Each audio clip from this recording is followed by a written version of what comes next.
ോളം അതിൻ്റെ പരമശ്രേഷ്ഠമായ തത്വം എന്ന് പറയുന്നത് ഏകാദശത്തിലൂടെയാണ് സമാരംഭിക്കുന്നത്. സൂചിപ്പിച്ചിരുന്നു. ഏകാദശത്തെ പറയുവാനാണ് ശ്രീകൃഷ്ണ ഭഗവാനെ പോലും ആധാരമാക്കിയത് എന്നൊരു ശാസ്ത്രമതമുണ്ട്. പല രീതിയിലും അഭിപ്രായങ്ങളുണ്ടാവാം. അതിൽ വേദാന്തികളായ കൂടുതൽ ജ്ഞാന ദൃഷ്ടിയിലൂടെ ഭാഗവതത്തെ സമീപിക്കുന്ന ആചാര്യന്മാരുണ്ട്. ആചാര്യന്മാരിൽ തന്നെ ഓരോ മനുഷ്യരും വ്യത്യസ്തമായ മനോഭാവം ഉള്ളതുപോലെ തന്നെ അവരുടെ അഭിപ്രായങ്ങളും ഉണ്ടാവും. അതിൽ കൂടുതൽ ജ്ഞാനസംബന്ധിയായി ഭാഗവതത്തെ കാണുന്ന ആചാര്യന്മാരുണ്ട്. അങ്ങനെയുള്ളവരുടെ യജ്ഞമൊക്കെ കണ്ടാൽ നമ്മൾ ചിലപ്പോൾ ചോദിക്കും ഇതൊക്കെ യജ്ഞമാണെന്ന് ചോദിക്കും. കാരണം അവർ നമ്മൾ ഈ കാണുന്നതിനൊക്കെ പ്രത്യക്ഷത്തിലുള്ള പൂജകൾ പോലും വലുതായി അനുവദിക്കാതെ തന്നെ കടന്നു പോകുന്ന ആചാര്യന്മാരുണ്ട്. കാരണം അവരതിനെ പറയുന്നത് ഭാഗവതം ജ്ഞാനയജ്ഞമാണ്. യഥാർത്ഥത്തിൽ അത് തന്നെയാണ് ജ്ഞാനത്തിൻ്റെ ഇതാണ്. പക്ഷെ സാധാരണക്കാരായ നമുക്ക് പൂർണ്ണമായും അതിലേക്ക് അങ്ങോട്ട് ചവിട്ടിക്കയറാൻ പറ്റാത്തതുകൊണ്ട് നമ്മൾ എന്ത് ചെയ്തു, മറ്റു ചില ഉപാധികളും അനുഷ്ഠാനങ്ങളും ഇല്ലേ ഇതെല്ലാം ചേർത്ത് മുന്നോട്ട് പോയി. അപ്പോൾ ഇവിടെ ആ നിലയിൽ ചിന്തിക്കുമ്പോൾ യഥാർത്ഥത്തിൽ ഏകാദശം എന്ന് പറയുന്ന ജ്ഞാന ഗംഗയുടെ ഉത്ഭവത്തിന് വേണ്ടിയിട്ടുള്ള തപസ്സാണ് 10 സ്കന്ധങ്ങളിലൂടെയും നടന്നത്. 10ാമത്തെ സ്കന്ധത്തിൽ കൃഷ്ണൻ്റെ ചരിതമാണ് പറയുന്നതെങ്കിലും ആ കൃഷ്ണൻ്റെ ചരിതത്തിലൂടെ പോലും നമ്മളെ ഏകാദശം സ്വീകരിക്കാൻ പ്രാപ്തരാക്കുകയാണ്. മനസ്സിലായില്ലേ? ആ ഏകാദശം എന്ന് പറഞ്ഞാൽ പരിപൂർണ ജ്ഞാനമാണ്.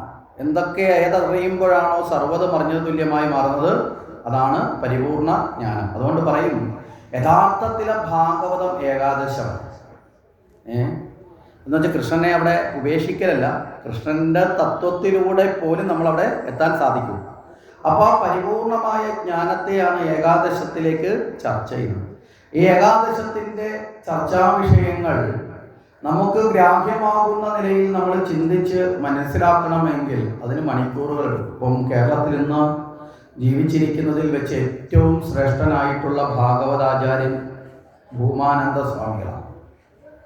തൃശ്ശൂരാണ് അദ്ദേഹത്തിൻ്റെ സ്വദേശം, നാരായണ ആശ്രമം. അദ്ദേഹം ഏകാദശം കൊണ്ട് മാത്രം ഒരു സപ്താഹം നടത്തും. മനസ്സിലായില്ലേ? വായിക്കാൻ കുറച്ചേ ഉള്ളൂ, പക്ഷേ അതിനെക്കുറിച്ച് വർണ്ണിക്കാൻ വളരെ വലുതാണ്. ആ ഏകാദശം കൊണ്ട് മാത്രം അദ്ദേഹം സപ്താഹം നടത്തി തീർന്നപ്പോൾ ഏതാണ്ട് 200 മണിക്കൂറിനടുത്ത് അദ്ദേഹത്തിന് ഏകാദശം പറഞ്ഞിട്ട് അദ്ദേഹം അവസാനം വീണ്ടും നിർത്തി. ഇനിയും കൃഷ്ണൻ അറിയിക്കുന്നതും കൂടി പറയേണ്ടി വന്നാൽ നീണ്ടുപോകും എന്ന് പറഞ്ഞ് അവസാനിപ്പിക്കേണ്ടി വന്നു. ഈ പറഞ്ഞതിൻ്റെ അർത്ഥം അതുകൊണ്ട് നമ്മളിതൊന്നും അറിയാൻ ശ്രമിക്കേണ്ട എന്നുള്ളതല്ല, അത്രയധികമുണ്ട്. മനസ്സിലല്ലേ? അത്ര മഹനീയവുമാണ്. അതുകൊണ്ട് ഭാഗവതത്തിൻ്റെ ഏകാദശത്തിലേക്ക് കടക്കാനുള്ളൊരു പ്രേരണ കൊടുത്ത് മാത്രം എല്ലാ സപ്താഹങ്ങളും അവസാനിക്കാറുള്ളത്. പറയാനുള്ള സമയം ആ രീതിയിൽ കിട്ടാറില്ല. അത് യാഥാർത്ഥ്യം. ഇതെന്തുകൊണ്ടാണ് ഇത് വെളിപ്പെടുത്തി പറയുന്നതെന്ന് ചോദിച്ചാൽ, നമ്മൾ ഇതുകൊണ്ട് ഭാഗവതം അറിഞ്ഞു എന്ന നിലയിലേക്ക് മാറാതെ അറിയാനുള്ള പ്രേരണ കിട്ടിയവർ മാത്രമായി മാറുകയും, മനസ്സിലായില്ലേ? ഇനി ഒരു 11ാമത്തെ യജ്ഞം അടുത്ത വർഷം ഇവിടെ നടക്കുമ്പോൾ ഭാഗവതത്തെക്കുറിച്ച് നമ്മൾ സ്വയം കുറേ പഠിച്ചും കൂടി നമ്മൾ യജ്ഞത്തിലേക്ക് എത്തണം. എങ്കിലാണ് ഈ ഭാഗവതത്തിൻ്റെ കടാക്ഷം, ഭഗവാന്റെ കാരുണ്യം നമ്മളിവിടെ പ്രവഹിച്ചു എന്ന് പറഞ്ഞില്ലെങ്കിൽ ഈ മഴക്കാലത്ത് മാത്രം നിറഞ്ഞൊഴുകുന്ന നദിയായി പോകും നമ്മൾ. മനസ്സിലാവുന്നുണ്ടോ? ഭാഗവത യജ്ഞം വന്നപ്പോൾ ഭക്തി വന്നു, ഭഗവാനെ കുറിച്ചുള്ള കഥ കേട്ട് ഇതെല്ലാം കഴിഞ്ഞു. അത് കഴിഞ്ഞ് പിറ്റേ ദിവസം കഴിഞ്ഞപ്പോഴോ വെള്ളമൊക്കെ പറ്റി വരണ്ട് ഉണങ്ങി ഇല്ലേ, വെറും തരിശുഭൂമിയെ പോലെ ആവും. അങ്ങനെ ആവരുത്. നിറഞ്ഞ അവസ്ഥയിൽ ഭക്തിയും ജ്ഞാനവും ചേർന്ന് നമുക്ക് പ്രവഹിക്കാൻ സാധിക്കണം. അതുകൊണ്ട് എന്ത് ചെയ്യണം? തുടർന്നുള്ള ദിവസങ്ങളിലും നമ്മുടെ വീട്ടിൽ 5 മിനിറ്റെങ്കിലും ഭാഗവതം നമ്മൾ വായിക്കണം. മനസ്സിലായില്ലേ? അത് ഭഗവാന്റെ പുണ്യം കിട്ടാനല്ല, നമ്മുടെ ജീവിതത്തിന് അറിയേണ്ട അറിവ് കിട്ടാനാണ്. ആദ്യം അതിന് മുൻതൂക്കം കൊടുക്കുക. ഭഗവാന്റെ അനുഗ്രഹം എപ്പോഴാണ് കിട്ടിയാൽ തന്നെ ഗുണമായി മാറുന്നതെന്ന് ചോദിച്ചാൽ മനഃശുദ്ധി നേടിക്കഴിഞ്ഞാലാണ്. മനസ്സ് ശുദ്ധമല്ല എങ്കിൽ ഭഗവാന്റെ അനുഗ്രഹം കിട്ടിയാലും അത് വിനാശത്തിന് കാരണമാവും. മനസ്സിലായില്ലേ?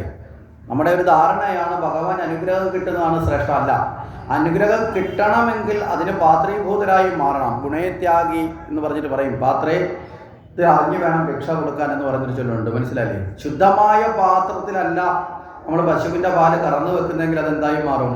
അത് ചീത്തയായി. മനസ്സിലായില്ലേ? അപ്പം ലഭിക്കുന്ന പശുവിൻ്റെ പാലിനെയോ വെച്ചിട്ടല്ല പാല് സൂക്ഷിക്കേണ്ടത്. അതിൻ്റെ പാത്രം കൂടി എന്താവണം? നന്നായിരിക്കണം. അപ്പോൾ ഭഗവാന്റെ അനുഗ്രഹം നമ്മളിലേക്ക് വന്നു ചേരുമ്പോൾ ആ ഭഗവാന്റെ അനുഗ്രഹം ഗുണപരമായി മാറണമെങ്കിൽ നമ്മൾ ശുദ്ധമാവണം. മനസ്സിലായി? നമ്മൾ ശുദ്ധമാവാൻ ശരിയായ ജ്ഞാനം കൊണ്ട് ബോധത്തെ ഉണർത്തി കർമ്മപദത്തിലേക്കുള്ള പ്രയാണം സമാരംഭിക്കണം. അത് വളരെ പ്രാധാന്യപ്പെട്ട ഒന്നാണ്. ഇവിടെ ഭാഗവതത്തിൽ തന്നെ കാണാം. ഭഗവാന്റെ അനുഗ്രഹം നേടി നമ്മുടെ പുരാണങ്ങളൊക്കെ നോക്കിക്കഴിഞ്ഞാൽ രാവണൻ ഭഗവാന്റെ അനുഗ്രഹം നേടിയ ആളാണ് അല്ലേ? എന്തേ രാവണന് നാശമാണോ നന്മയാണോ ഉണ്ടായത്? നാശം ഉണ്ടായി. ഭഗവാന്റെ അനുഗ്രഹം നേടിയ ആളാണ്. ഇവിടെ ഹിരണ്യകശിപു ഭഗവാനെ തപസ് ചെയ്ത് വരം നേടിയ ആളാണ് അല്ലേ? ആണോ? വരം നേടിയ ആളാണ്. അസുരന്മാരിൽ ഏറിയ പങ്കു ആൾക്കാർ വരം നേടിയിട്ടുള്ളവരാണ്. സാക്ഷാൽ മഹാദേവന്റെ തന്നെ ഭക്തന്മാരായി പോലും ഇരുന്നവരാണ് ത്രിപുരന്മാർ. അവസാനം ത്രിപുരന്മാരെ ഭഗവാനെ ഭജിച്ച ത്രിപുരന്മാരെ ഭഗവാൻ തന്നെ വധിക്കേണ്ടി വന്നു. ആ സമയത്താണ് ഭഗവാൻ തൃശൂലധാരയായി മാറുന്നത്. മഹാദേവൻ തൃശൂലധാരിയായി മാറുന്നത് എപ്പോഴാണെന്ന് ചോദിച്ചാൽ ത്രിപുരന്മാരെ വധിക്കാൻ വേണ്ടിയിട്ടാണ്. ത്രിപുരന്മാരെ വധിച്ചപ്പോൾ 3 പേരുണ്ട്. 3 പേരെയും കൂടി ഒറ്റ അസ്ത്രം കൊണ്ട് വധിക്കണമെന്ന് പറഞ്ഞു. മനസ്സിലായില്ലേ? ആ സമയത്താണ് മഹാവിഷ്ണു ഭഗവാനിൽ നിന്ന് തൃശൂലം മഹാദേവന് ലഭ്യമാകുന്നതും ആ തൃശൂലം ഉപയോഗിച്ചുകൊണ്ട് തൃശൂലധാരിയായി ശിവൻ അങ്ങനെയാണ് മാറുന്നത്. ആ തൃശൂലം ഉപയോഗിച്ചുകൊണ്ട് ആരെ വധിച്ചു? ത്രിപുരന്മാരെ ഭഗവാൻ വധിച്ചു. ആ ത്രിപുരന്മാരെ വധിക്കുന്ന തൃശൂലത്തിന് 3 ശിഖരങ്ങളുണ്ടല്ലേ? മുനമ്പ് ഉണ്ടോ? ഉണ്ട്. കാരണം ജീവന്റെ വ്യവഹാരത്തിൽ അജ്ഞാനത്തിന്റെ വർദ്ധകമായി മാറുന്നത് ത്രിഗുണങ്ങളാണ്. തമോ ഗുണം, രജോ ഗുണം, സത്വഗുണം. ഈ ത്രിഗുണങ്ങളെ 3നെയും കടക്കണം മംഗളത്വത്തിലേക്ക് എത്താൻ. മനസ്സിലായില്ലേ? ത്രിഗുണങ്ങളാണ് സ്വഭാവത്തെ രൂപീകരിക്കുന്നത്. സ്വഭാവം കൊണ്ടല്ലേ നമ്മൾ അസുരന്മാരുടെ പണി കാണിക്കുന്നത്? സ്വഭാവം നേരെയാവുമ്പോഴേ മനുഷ്യനാവുന്നത്. സ്വഭാവം ശുദ്ധമാവുമ്പോഴേ ദേവത്വം വരുന്നത്. മനസ്സിലായില്ലേ? ഇത് 3 ഒന്ന് തന്നെയാണ്. ഇവിടെ പുരാണങ്ങളുടെ ഉള്ളിലേക്ക് നമ്മൾ ഇറങ്ങുമ്പോൾ ദേവന്മാരും അസുരന്മാരും എന്ന 2 കഥാപാത്രങ്ങളെ നമ്മൾ കാണാറുണ്ടല്ലേ? ഈ ദേവന്മാരും അസുരന്മാരും എന്ന 2 കഥാപാത്രങ്ങളെ ചിത്രീകരിച്ചിരിക്കുന്നത് വളരെ മനഃശാസ്ത്രപരമായിട്ടാണ്. മനപരിവർത്തനത്തിൻ്റെ മഹത്തായ തത്വത്തെ പ്രകടിപ്പിച്ചുകൊണ്ടാണ്. ഈ ദേവന്മാരും അസുരന്മാരും തമ്മിൽ ശത്രുതയുണ്ടോ എന്ന് ചോദിച്ചാൽ നമ്മുടെ കൊച്ചു കുട്ടികളടക്കം സർവരും പറയും ശത്രുതയുണ്ട്. കാര്യം എന്താ? എല്ലാ സ്ഥലത്തും ഇവർ തമ്മിലുള്ള അടിയാണ് ചർച്ച ചെയ്യുന്നത് അല്ലേ? എല്ലാ സ്ഥലത്തും ഇവർ തമ്മിൽ അടിയാ ചർച്ച ചെയ്യും. ഇനി ഇവർ തമ്മിൽ എന്തെങ്കിലും ബന്ധമുണ്ടോ ഇത് ചോദിച്ചാൽ നമ്മൾ നിശബ്ദരുമോ? ഇവിടെയാണ് നമ്മൾ ഇനിയും കരയേറിയിട്ടില്ല എന്ന് നമ്മൾ സ്വയം തിരിച്ചറിയേണ്ടത്. ചില ചോദ്യങ്ങൾക്ക് നമ്മൾ നിശബ്ദരാകുമ്പോൾ നമ്മളതിൻ്റെ അർത്ഥം ഉത്തരമില്ല എന്നുള്ളതല്ല, ആ ഉത്തരം അറിയുന്നവരായി നമ്മൾ മാറിയിട്ടില്ല എന്നുള്ളതാണ്. അതുകൊണ്ട് എന്ത് ചെയ്യണം? നമ്മൾ ഉത്തരം കണ്ടെത്താൻ വേണ്ടി വീണ്ടും വീണ്ടും നമ്മളെ പഠനം അല്ലേ? നമ്മുടെ ജീവിതത്തിൽ ജ്ഞാനത്തെ സംബന്ധിച്ചിടത്തോളം പറയുന്നത് സ്വാധ്യായം ഉണ്ടാവണം. സ്വാധ്യായം, തപം, ഈശ്വര പ്രണിധാനം. ഇപ്പം 3ഉം നമ്മുടെ ജീവിതത്തിൽ. സ്വാധ്യായം എന്ന് വെച്ചാൽ എന്താ? ജീവിതത്തിന് ആവശ്യമായ അറിവിനെ ശേഖരിക്കുക. അത് വായിച്ചിട്ടാവാം, കേട്ടുകൊണ്ടാവാം, സത്സംഗത്തിലൂടെയാവാം. മനസ്സിലായില്ലേ? അറിവിനെ നേടുന്നതാണ് സ്വാധ്യായം. അറിവ് നേടിക്കഴിഞ്ഞാൽ തപം എന്ന് വെച്ചാൽ എന്താ? ആ അറിഞ്ഞ അറിവിനെ ജീവിതത്തിൽ ആചരിക്കുക. പ്രവൃത്തി എന്നാണ് തപം. തപസ് എന്ന് പറഞ്ഞാൽ പ്രവൃത്തി എന്നാണ് അതിനർത്ഥം. എങ്ങനെയുള്ള പ്രവൃത്തി? നിരന്തരമുള്ള പ്രവൃത്തി. ലക്ഷ്യത്തിലെത്തുന്നത് വരെ ആലസ്യമില്ലാതെ മുഴുകണം. മനസ്സിലായില്ലേ? അത് കാട്ടാനാണ് മറ്റൊന്നിലേക്കും പോകാതെ മഹർഷിമാരെന്ത് ചെയ്ത് വനത്തിൽ പോയി മറ്റൊരു ചിന്തയും കൂടാതെ തപസ് ചെയ്ത്. ഇടയ്ക്ക് ചിന്ത വരുന്നവരുടെ പദപ്രംശവും നമ്മൾ കേട്ടിട്ടുണ്ടല്ലേ? വിശ്വാമിത്രൻ മേനകയൊക്കെ വന്നപ്പോൾ ആ തപസ്സിൻ്റെ ശുദ്ധി നഷ്ടപ്പെട്ടു. അപ്പം മറ്റ് വിഷയങ്ങളിലേക്ക് ശ്രദ്ധ പോകാതെ ചെയ്യുന്ന കർമ്മത്തിൽ എന്ത് ചെയ്യണം? ശ്രദ്ധയോടെ മുഴുകണം. എങ്കിലേ ആ കർമ്മം സക്സസ്ഫുള്ളായിട്ട് മാറും. ജീവിത വിജയത്തിൻ്റെ തന്നെ അടിസ്ഥാനം അതാണ്. നമ്മളിൽ ഏത് കർമ്മമാണോ അർപ്പിതമായിട്ടുള്ള ആ കർമ്മം ആത്മാർത്ഥതയോടെ, നിസ്വാർത്ഥതയോടെ, സമർപ്പണ ഭാവത്തോടെ വേണം. 3 കാര്യം ഉണ്ടാവണം. ആത്മാർത്ഥത ഉണ്ടാവണം, നിസ്വാർത്ഥത ഉണ്ടാവണം, സമർപ്പണ ഭാവം ഉണ്ടാവണം. അപ്പോൾ ഒരു വിദ്യാർത്ഥി ആണെങ്കിൽ വിദ്യാർത്ഥിയുടെ ധർമ്മം എന്താ? പഠിക്കുക എന്നുള്ളതാണ് അല്ലേ? ആത്മാർത്ഥമായി പഠിക്കണം. ആർക്ക് വേണ്ടിയാണ് പഠിക്കുന്നത്? നിർബന്ധിക്കുന്ന അച്ഛന് വേണ്ടിയിട്ടാണോ അമ്മയ്ക്ക് വേണ്ടിയിട്ടാണോ പഠിക്കുന്നത്? അതോ പഠിപ്പിക്കുന്ന അധ്യാപകന് വേണ്ടിയിട്ടാണോ? അല്ല, നമുക്ക് വേണ്ടിയിട്ടാണ്. മനസ്സിലായില്ലേ? നമ്മളിലേക്ക് ആ ബോധം ഉണ്ടാവാനാണ് അധ്യാപകനും മാതാപിതാക്കളും ശ്രമിക്കുന്നത്. മനസ്സിലായോ? അപ്പോൾ ആത്മാർത്ഥത ഉണ്ടാവണം. അത് കഴിഞ്ഞാലോ നിസ്വാർത്ഥത ഉണ്ടാവണം. തൻ്റെ സുഖങ്ങളെല്ലാം കഴിഞ്ഞിട്ട് പഠിക്കാൻ പറ്റുമോ? തനിക്ക് ഇഷ്ടമുള്ളതെല്ലാം കഴിഞ്ഞിട്ട് പഠിക്കാൻ പറ്റുമോ? അല്ല. അപ്പം അതിനെ ആ സാർത്ഥതയെ മാറ്റി വെച്ചുകൊണ്ട് മാതൃകയാവാൻ സാധിക്കണം. അത് കഴിഞ്ഞാൽ സമർപ്പണം ഉണ്ടാവണം, വിനയം ഉണ്ടാവണം. മനസ്സിലായില്ലേ? പഠിക്കും തോറും നമ്മളിൽ എന്തുണ്ടാവണം? വിനയം ഉണ്ടാവണം. അഹങ്കാരമില്ലാതെ മുന്നോട്ട് പോകാൻ സാധിക്കും. അപ്പോഴാണ് അതേണൊക്കെ ഏത് തൊഴിലാണെങ്കിലും മനസ്സിലായില്ലേ, നമ്മളേർപ്പെടുന്ന തൊഴിലുകളെല്ലാം തന്നെ ഒരു ആത്മാർത്ഥത, ഇത് മൂന്നും ചേരുന്നതാണ് തപസ്. മനസ്സിലായി? ആത്മാർത്ഥത, നിസ്വാർത്ഥത, സമർപ്പണം, ഇത് മൂന്നുമുള്ള ഏത് കർമ്മവും തപസ്സാവും. ഒരമ്മ അടുക്കളയിൽ നിന്ന് ഭക്ഷണം പാകം ചെയ്യുന്നതും തപസ്സാണ്. മനസ്സിലായില്ലേ?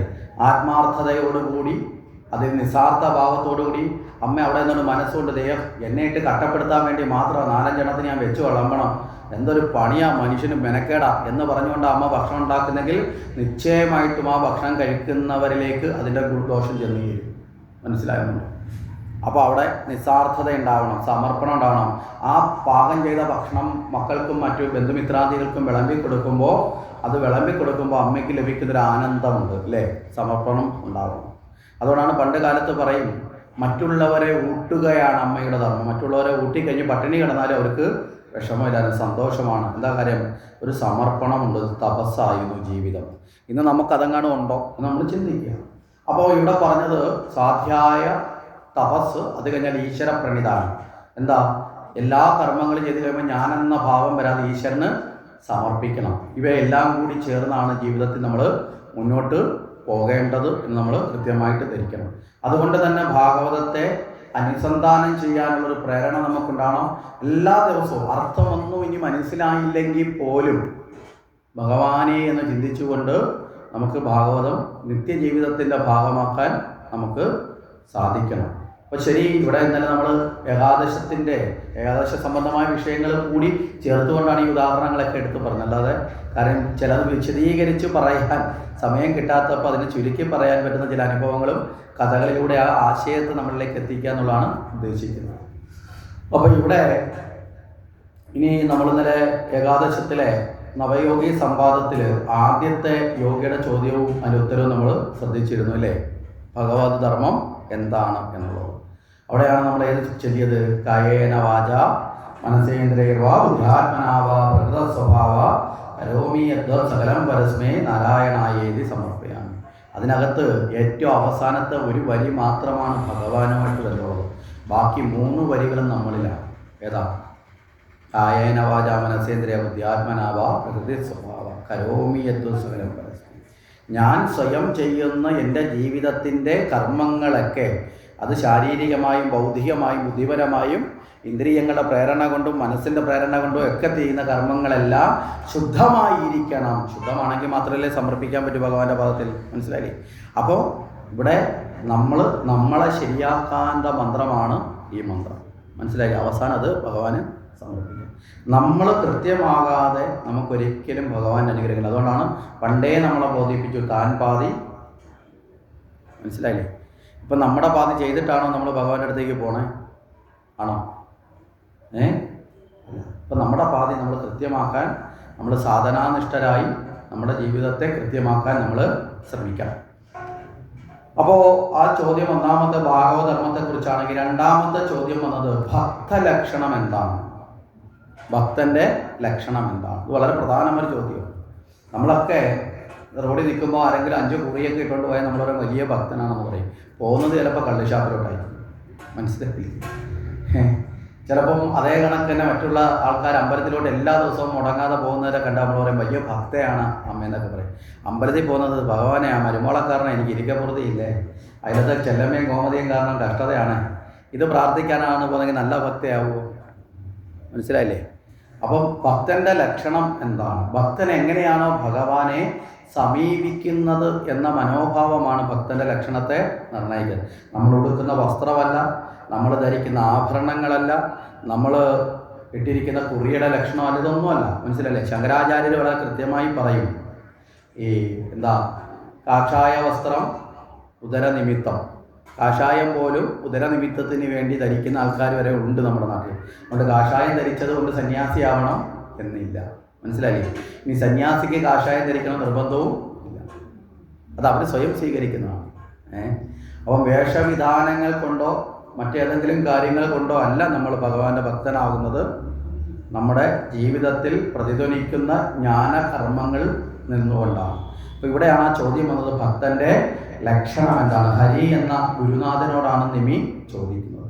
ആ സമയത്ത് പറയും ഭക്തന് 3 തരത്തിൽ ലക്ഷണങ്ങൾ പറയാം. ഉത്തമ ഭക്തൻ, അതുപോലെ തന്നെ മധ്യമ ഭക്തൻ, അതുപോലെ പ്രാകൃത ഭക്തൻ. പ്രാകൃതൻ എന്ന് പറഞ്ഞാൽ അല്ലെങ്കിൽ സാധാരണ ഭക്തൻ എന്ന 3 നിലത്തിൽ ഭക്തന്മാരുണ്ട് എന്ന് പറഞ്ഞു. എന്നിട്ട് ഉത്തമ ഭക്തനെ കുറിച്ച് പറയുന്നത്, ഉത്തമ ഭക്തൻ സർവ്വതിലും ഈശ്വരനെ കാണണം. സർവ്വചരാചരത്തിലും ആരെ കാണണം? ഈശ്വരനെ കാണണം. തന്നിലും മറ്റുള്ളവരിലും ഈശ്വരനെ ഒരുപോലെ കാണണം. അയാൾക്ക് തന്നിൽ നിന്ന് വേറിട്ട് മറ്റൊന്നും ഈ പ്രപഞ്ചത്തിലില്ല എന്ന അവസ്ഥയിലേക്ക് എത്തുന്നതാണ് പരമമായ ഭക്തൻ. മനസ്സിലായില്ലേ? സർവ്വതിലും ഈശ്വരനെ കാണാം. നമുക്ക് സന്ത് ഏകനാഥ് എന്ന് പറയുന്ന ഒരു ഗുരുനാഥൻ ഉണ്ടായിരുന്നു. അദ്ദേഹത്തിൻ്റെ ഒരു കഥ പറഞ്ഞാൽ പെട്ടെന്ന് മനസ്സിലാവും. വിശദീകരിക്കേണ്ട ചുരുക്കാൻ വേണ്ടിയിട്ടാണ് ഈ കഥയിലേക്ക് പോകുന്നത് കേട്ടോ. ഭാഗവതത്തിൽ പോയിട്ട് ഈ കഥ തിരക്കി കളയരുത്. ഭാഗവതത്തിനകത്ത് നിങ്ങൾക്ക് തലകുത്തി നല്ല ഈ കഥ കിട്ടാൻ സാധ്യത ഭാഗവതത്തിലില്ല. പക്ഷെ വേറെ ചില കഥകളെടുത്ത് പറഞ്ഞതേ ആശയം മനസ്സിലാവേണ്ട. ഈ സന്ത് ഏകനാഥൻ വലിയ ജ്ഞാനിയാണ്. അദ്ദേഹത്തിന് വലിയ ശിഷ്യപരമ്പരയൊക്കെ ഉണ്ടായിരുന്ന ആളാണ്. അദ്ദേഹം ഒരുപാട് ശിഷ്യന്മാരോടൊപ്പം വലിയ തീർത്ഥാടക സംഘത്തിനോടൊപ്പം കാശി ക്ഷേത്രത്തിൽ പോയി സ്നാനം നടത്തിയിട്ട് ഈ കാശിയിൽ സ്നാനം ചെയ്താൽ അവിടുന്ന് രാമേശ്വരത്ത് വന്ന് ഗംഗാജലം കൊണ്ട് അഭിഷേകം ചെയ്താലേ കാശിനാഥൻ്റെ അനുഗ്രഹം പൂർണ്ണമാകൂ എന്നൊരു വിശ്വാസമുണ്ട്. അതുകൊണ്ടാണ് നമ്മളൊരു പാട്ട് കേട്ടിട്ടുണ്ട്, കാശി രാമേശ്വരം അടക്കി വാഴും അല്ലേ. കാശിയിൽ നിന്ന് നേരെ എവിടെ എത്തണം? കാശിയിൽ നിന്ന് നേരെ എത്തേണ്ടത് രാമേശ്വരത്ത് വരെ എത്തണം. ആ ഗംഗാജലം കൊണ്ടുവന്ന് ഇവിടെ അങ്ങനെ ഒരു തീർത്ഥാടനത്തിന് അങ്ങനെ അതുണ്ട്. അതായത് എന്തിനാണെന്ന് വെച്ചാൽ ഈ ഭാരതത്തിൻ്റെ ഏകോപനം കൂടി കണ്ടുകൊണ്ടാണ് നമ്മുടെ ആചാര്യന്മാർ നമ്മുടെ ഈ അനുഷ്ഠാനങ്ങളെയൊക്കെ ചേർത്ത് വെച്ചത്. കാരണം ഭക്തിയും ദേശീയതയും തമ്മിൽ ഒത്തുചേർന്നതാണ് ഭാരതത്തിൻ്റെ സംസ്കാരം. ഇന്ന് അതിനെ രണ്ടാക്കി മാറ്റിയതാണ് ഭാരതം നേരിടുന്ന പ്രധാന പ്രശ്നം. ഭാരതത്തിൻ്റെ സംസ്കാരം ദേശീയതയും ഭക്തിയും ഒത്തുചേർന്നതുകൊണ്ടാണ് ഭാരതം ജന്മനാടിനെ പോലും അമ്മയായി കണ്ടത്. മനസ്സിലായില്ലേ? വാൽമീകി മഹർഷി രാമായണം രചിച്ചപ്പോൾ അദ്ദേഹം അതിൽ ശ്രീരാമചന്ദ്രൻ്റെ തത്വവാക്യത്തിൽ പ്രധാനമായി ഉയർത്തി കാണിച്ച വാക്യമാണ് ജനനീ ജന്മഭൂമി ച സ്വർഗാതപി ഗരീയസി. ജനിച്ച നാടും പെറ്റമ്മയും സ്വർഗത്തേക്കാൾ മഹത്തരമാണ്. അവിടെ ജനിച്ച നാടിനെ അമ്മയുടെ പോലെ പെറ്റമ്മയുടെ ഒപ്പമാണ് ചേർത്ത് വെക്കുന്നത്. അപ്പോൾ ജനിച്ച നാടും പെറ്റമ്മയും രണ്ടും ഒന്നാണ്. അപ്പം ഭാരതം അമ്മയാണെന്നുള്ള സങ്കല്പമായിരുന്നു ആര് വെച്ചത്? നമ്മുടെ പൂർവികർ വെച്ചത്. മാതാഭൂമി പുത്രോഹം പൃഥിവ്യഃ എന്ന് വേദത്തിൽ പറഞ്ഞു. മാതാവാണ് ഭൂമി, നമ്മളെല്ലാം അതിൻ്റെ പുത്രന്മാരാണ്. മനസ്സിലായില്ലേ? അത് കഴിഞ്ഞിട്ട് ആഗമത്തിലേക്ക് വന്ന വിഷ്ണു പുരാണത്തിലേക്ക് വന്ന പറഞ്ഞു ഹിമാലയം സമാരഭ്യ യാവത് ഹിന്ദു സരോവരം തം ദേശം ദേവനിർമ്മിതം ഹിന്ദുസ്ഥാനം പ്രത്യക്ഷത്തെ എന്ന് പറഞ്ഞു. അത് കഴിഞ്ഞ് കന്യാകുമാരിയിലെ ദേവിയെ പ്രതിഷ്ഠിച്ചപ്പോൾ വലതുകാൽ ഉയർത്തി കൈലാസത്തിലിരിക്കുന്ന ശിവഭഗവാന്റെ കഴുത്തിൽ വരണ്യമാല ഇടാൻ വേണ്ടി കയ്യിൽ മാലയും പിടിച്ചുകൊണ്ട് അല്ലേ തെക്ക് നിന്ന് വടക്കോട്ട് നോക്കി തൻ്റെ മഹാദേവനെ നോക്കി നിൽക്കുന്ന ദേവിയെ പ്രതിഷ്ഠിച്ചു നമ്മുടെ പൂർവികർ. ആ തെക്ക് നിന്ന് വടക്കോട്ട് നോക്കിയിരിക്കുന്ന ആ മഹാദേവിയുടെ കയ്യിലിരിക്കുന്ന വർണ്ണമാലം സ്വീകരിക്കാൻ അങ്ങ് വടക്ക് നിന്ന് തെക്കോട്ട് നോക്കിയിരിക്കുന്ന ശിവനെയും സങ്കല്പിച്ചു. ഇതൊക്കെ നമ്മുടെ നാടിൻ്റെ ദേശീയതയുടെ ഏകോപനമാണ്. ശങ്കരാചാര്യ സ്വാമികൾ ഈ ഭാരതം മുഴുവൻ പരിക്രമം നടത്തിയപ്പോൾ അദ്ദേഹം ചതുർധാമങ്ങൾ സ്ഥാപിച്ചു. ഭാരതത്തിൻ്റെ 4 മേഖലയിൽ അദ്ദേഹം 4 മഠങ്ങൾ സ്ഥാപിച്ചു. ഏകോപനത്തിൻ്റെ സന്ദേശം കൊണ്ട് അങ്ങ് ബദരീനാഥിൽ അവിടെ ആ ഹിമാലയ സാനുക്കളുടെ ബദരിയിൽ പൂജ ചെയ്യാൻ കേരളത്തിൽ നിന്നുള്ള പൂജാരി അവിടെ നിശ്ചയിച്ചു. മനസ്സിലായില്ലേ? ഇതൊക്കെ ദേശകാലങ്ങൾക്കപ്പുറം പ്രാദേശികതയ്ക്കപ്പുറം ഈ നാടൊന്നാണ് എന്ന് സന്ദേശം കൊടുത്തു. ആ നാടിന് സചേതനമായ മാതൃസങ്കല്പത്തെ കൊടുത്തു. അതുകൊണ്ടാണ് ബങ്കിം ചന്ദ്ര ചാറ്റർജിയൊക്കെ വന്ദേ മാതരം എന്ന ഗ്രന്ഥം എഴുതിയപ്പോൾ അതിൽ വന്ദേ മാതരത്തിൽ അദ്ദേഹം ആനന്ദമഠം എന്ന നോവലിൽ വന്ദേ മാതരം എഴുതുമ്പോൾ അതിലൂടെ അദ്ദേഹം എഴുതി അമ്മേ നിനക്ക് വന്ദനം ത്വംഹി ദുർഗ ദശപ്രഹരണധാരിണി. മനസ്സിലായോ? 10 കൈകളിൽ ആയുധമേന്തി നിൽക്കുന്ന ദുർഗാദേവിയാണ് എൻ്റെ ഭാരതം എന്നെഴുതി. ഇന്ന് അതേ ഭാരത മാതാവ് എന്ന സങ്കല്പം മുന്നോട്ട് വന്നപ്പോൾ അതിനെപ്പോലും നമ്മുടെ നാട്ടിൽ എതിർക്കുന്ന അവസ്ഥയിലാണ് ഉള്ളത്. കാരണം രാഷ്ട്രവും ദേശീയതയും കൂടി ഭക്തിയും ഒത്തുചേരുന്നതാണ് ഭാരതം. ഇവിടെ അർജുനനെ കൊണ്ട് ഭഗവാൻ കൃഷ്ണൻ യുദ്ധം ചെയ്യിപ്പിച്ചത് അർജുനന് കീർത്തി കിട്ടാനല്ല, ഒരു നാടിനെ രക്ഷിക്കാനാണ്. ദുഷ്ടന്മാരായ ഭരണാധികാരികളിൽ നിന്ന് നാടിനെ മോചിപ്പിക്കുക അർജുന, അത് നിന്റെ കർത്തവ്യമാണ് എന്ന് പറഞ്ഞുകൊണ്ടാണ് അർജുനെ കൊണ്ട് അല്ല അർജുനോട് പറഞ്ഞു നിമിത്ത മാത്രം ഭവ സവ്യസാചി, നീ നിമിത്തം മാത്രമാണ്, ഒരു നിമിത്തം എന്നുള്ള നിലയിൽ നീ ഈ കാര്യം ചെയ്യുക എന്ന് പറഞ്ഞ്.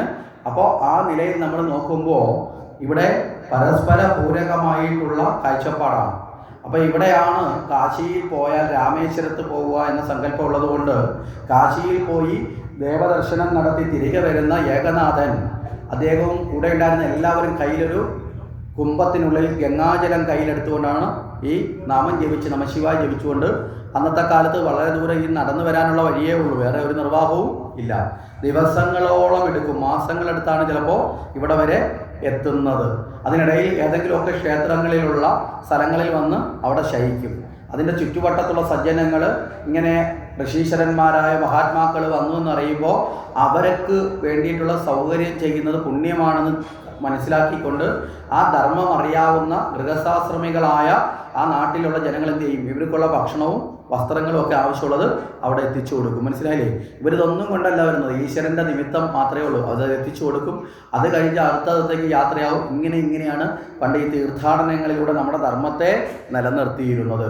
ഇങ്ങനെ പോകുന്ന സമയത്ത് ഈ ഭാരതത്തിൻ്റെ മധ്യഘട്ടം കടന്നു വരുന്ന സമയത്ത് ഈ ഒരു വരൾച്ചയുള്ള വലിയൊരു ഭൂപ്രദേശത്തുകൂടി കടക്കേണ്ടി വന്നു. അങ്ങനെ അതീവ വരൾച്ചയുള്ള ജലമൊന്നുമില്ലാതെ ജനങ്ങളൊക്കെ പട്ടിണിയിലും അതുപോലെ തന്നെ വെള്ളമൊട്ടുമില്ലാതെ സൂര്യതാപം കൊണ്ട് ജലമില്ലാത്ത ഒരു ഗ്രാമത്തിലൂടെ കടന്നു വരുന്ന സമയത്ത് ഈ ഏകനാഥൻ ഒരു കാഴ്ച കണ്ടു. ഒരു കഴുത വളരെ ദാഹിച്ച് നാവൊക്കെ പുറത്തോട്ട് നീട്ടി വളരെ വെപ്രാളത്തിൽ ജലം പോലും കുടിക്കാൻ പറ്റാത്ത അവസ്ഥയിൽ ഇങ്ങനെ കിടന്ന് പിടയ്ക്കുന്ന കാഴ്ചകൾ. മറ്റുള്ളവരെല്ലാം ഇത് കണ്ട് അയ്യോ കഷ്ടം എന്ന് പറഞ്ഞ് മുന്നോട്ട് നടന്നു നീങ്ങിയപ്പോൾ ഏകനാഥൻ മാത്രം അവിടെ നിന്നു. ഏകനാഥൻ അവിടെ നിന്നിട്ട് അദ്ദേഹം ആ കഴുതയുടെ അടുത്തേക്ക് എത്തി തൻ്റെ കയ്യിലിരുന്ന മുഴുവൻ ഗംഗാജലവും ആ കഴുതയ്ക്ക് കുടിക്കാൻ വേണ്ടി കൊടുത്തു. ഈ സമയത്ത് മറ്റുള്ളവരെല്ലാം ഏകനാഥനെ കളിയാക്കി. സാക്ഷാൽ പരമശിവൻ അഭിഷേകം ചെയ്യാൻ കൊണ്ടുവന്ന ഈ ജലം, ഗുരുനാഥ, അങ്ങ് ഗുരുനാഥനാണെങ്കിലും വിഡ്ഢിത്തമായി പോയി കാട്ടിയത്. ഭഗവാന് കൊണ്ടുവന്നത് കേവലം ഒരു കഴുതയ്ക്ക് കൊടുത്ത അങ്ങ് ഇനി എങ്ങനെയാണ് രാമേശ്വരത്ത് എത്തുന്നത്? അതുകൊണ്ട് അങ്ങേ ഇനി രാമേശ്വരത്ത് പോകാൻ അർഹതയില്ല, അതുകൊണ്ട് ഞങ്ങൾ പോവുകയാണെന്ന് പറഞ്ഞ് ഏകനാഥനെ അവിടെ നിർത്തിയിട്ട് അവർ മറ്റുള്ളവരെല്ലാം എവിടേക്ക് പോയി? അവർ രാമേശ്വരത്തേക്ക് പോയി.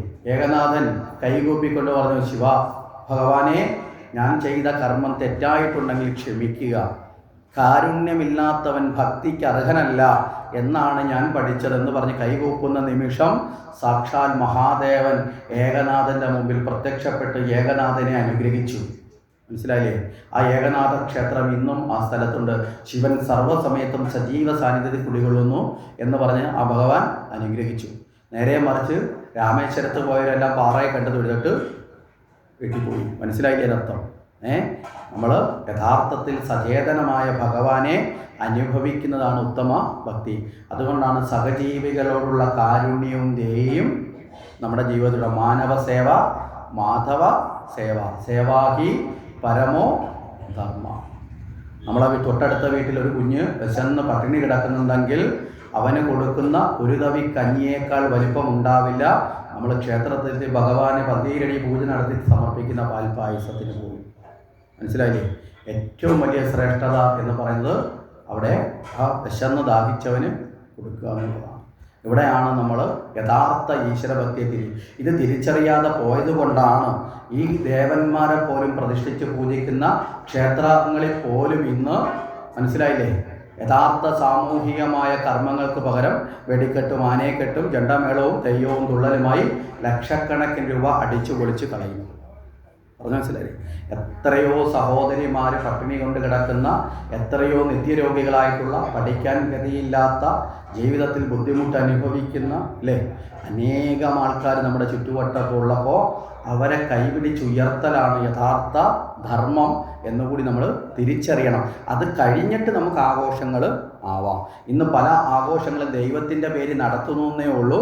യഥാർത്ഥത്തിൽ ദൈവ സംസ്കാരത്തിൽ നിന്ന് ധർമ്മ സംസ്കാരത്തിൽ നമ്മുടെ തലമുറ നേരെ തിരിഞ്ഞു പോകുന്നതാണ് ഇന്ന് പലപ്പോഴും നടക്കുന്ന പല ആഘോഷങ്ങളും. ശരിയല്ലേ?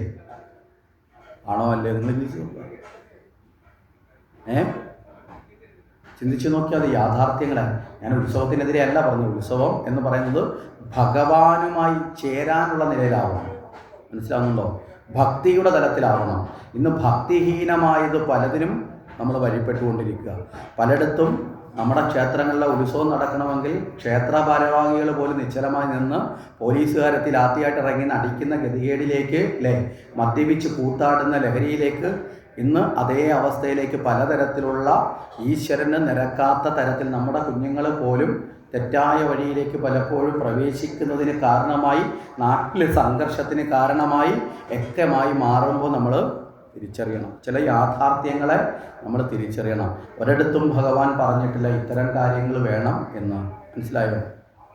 അപ്പോൾ ഇവിടെ ഏറ്റവും പ്രധാനം ഓരോ കാലങ്ങളിലും, അപ്പോൾ ചോദിക്കും ഇത് പണ്ടേ ഉള്ളതല്ലേ?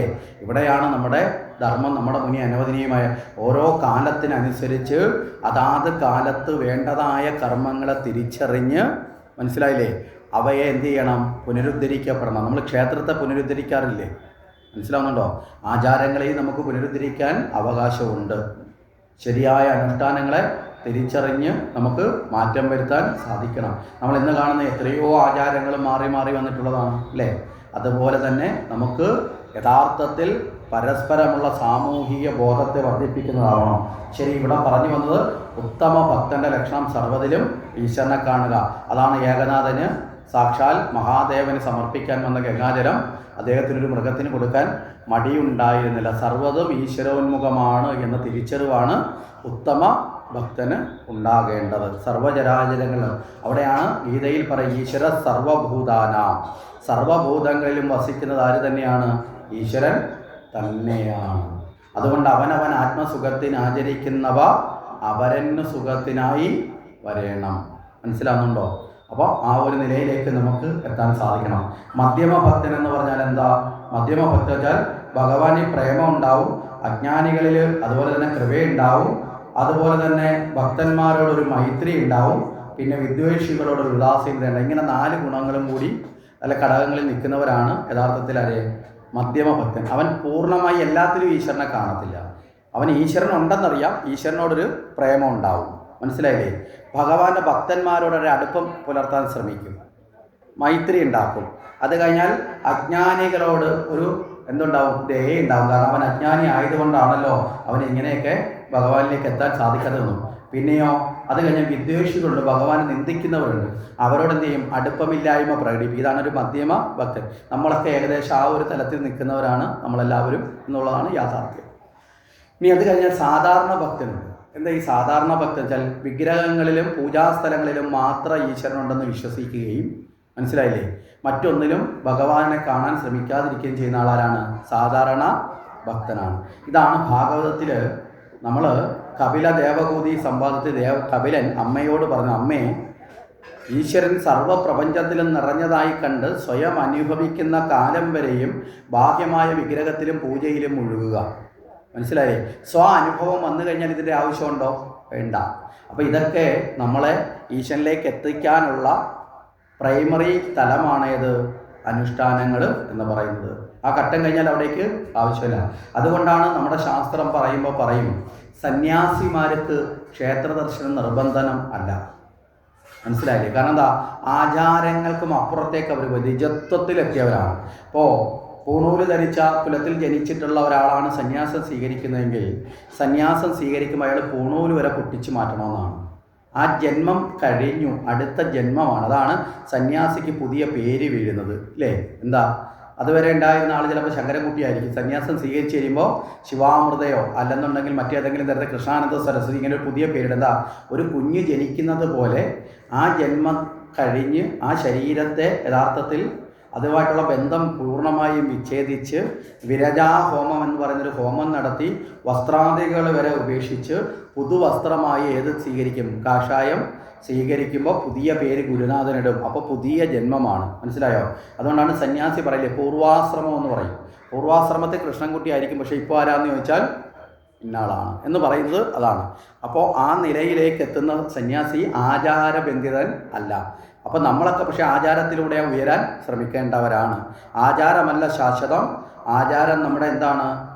നമ്മുടെ ഒരു സിസ്റ്റം മാത്രമാണ്. നമ്മൾ ചവിട്ടിക്കയറാനുള്ള പടിയാണ്.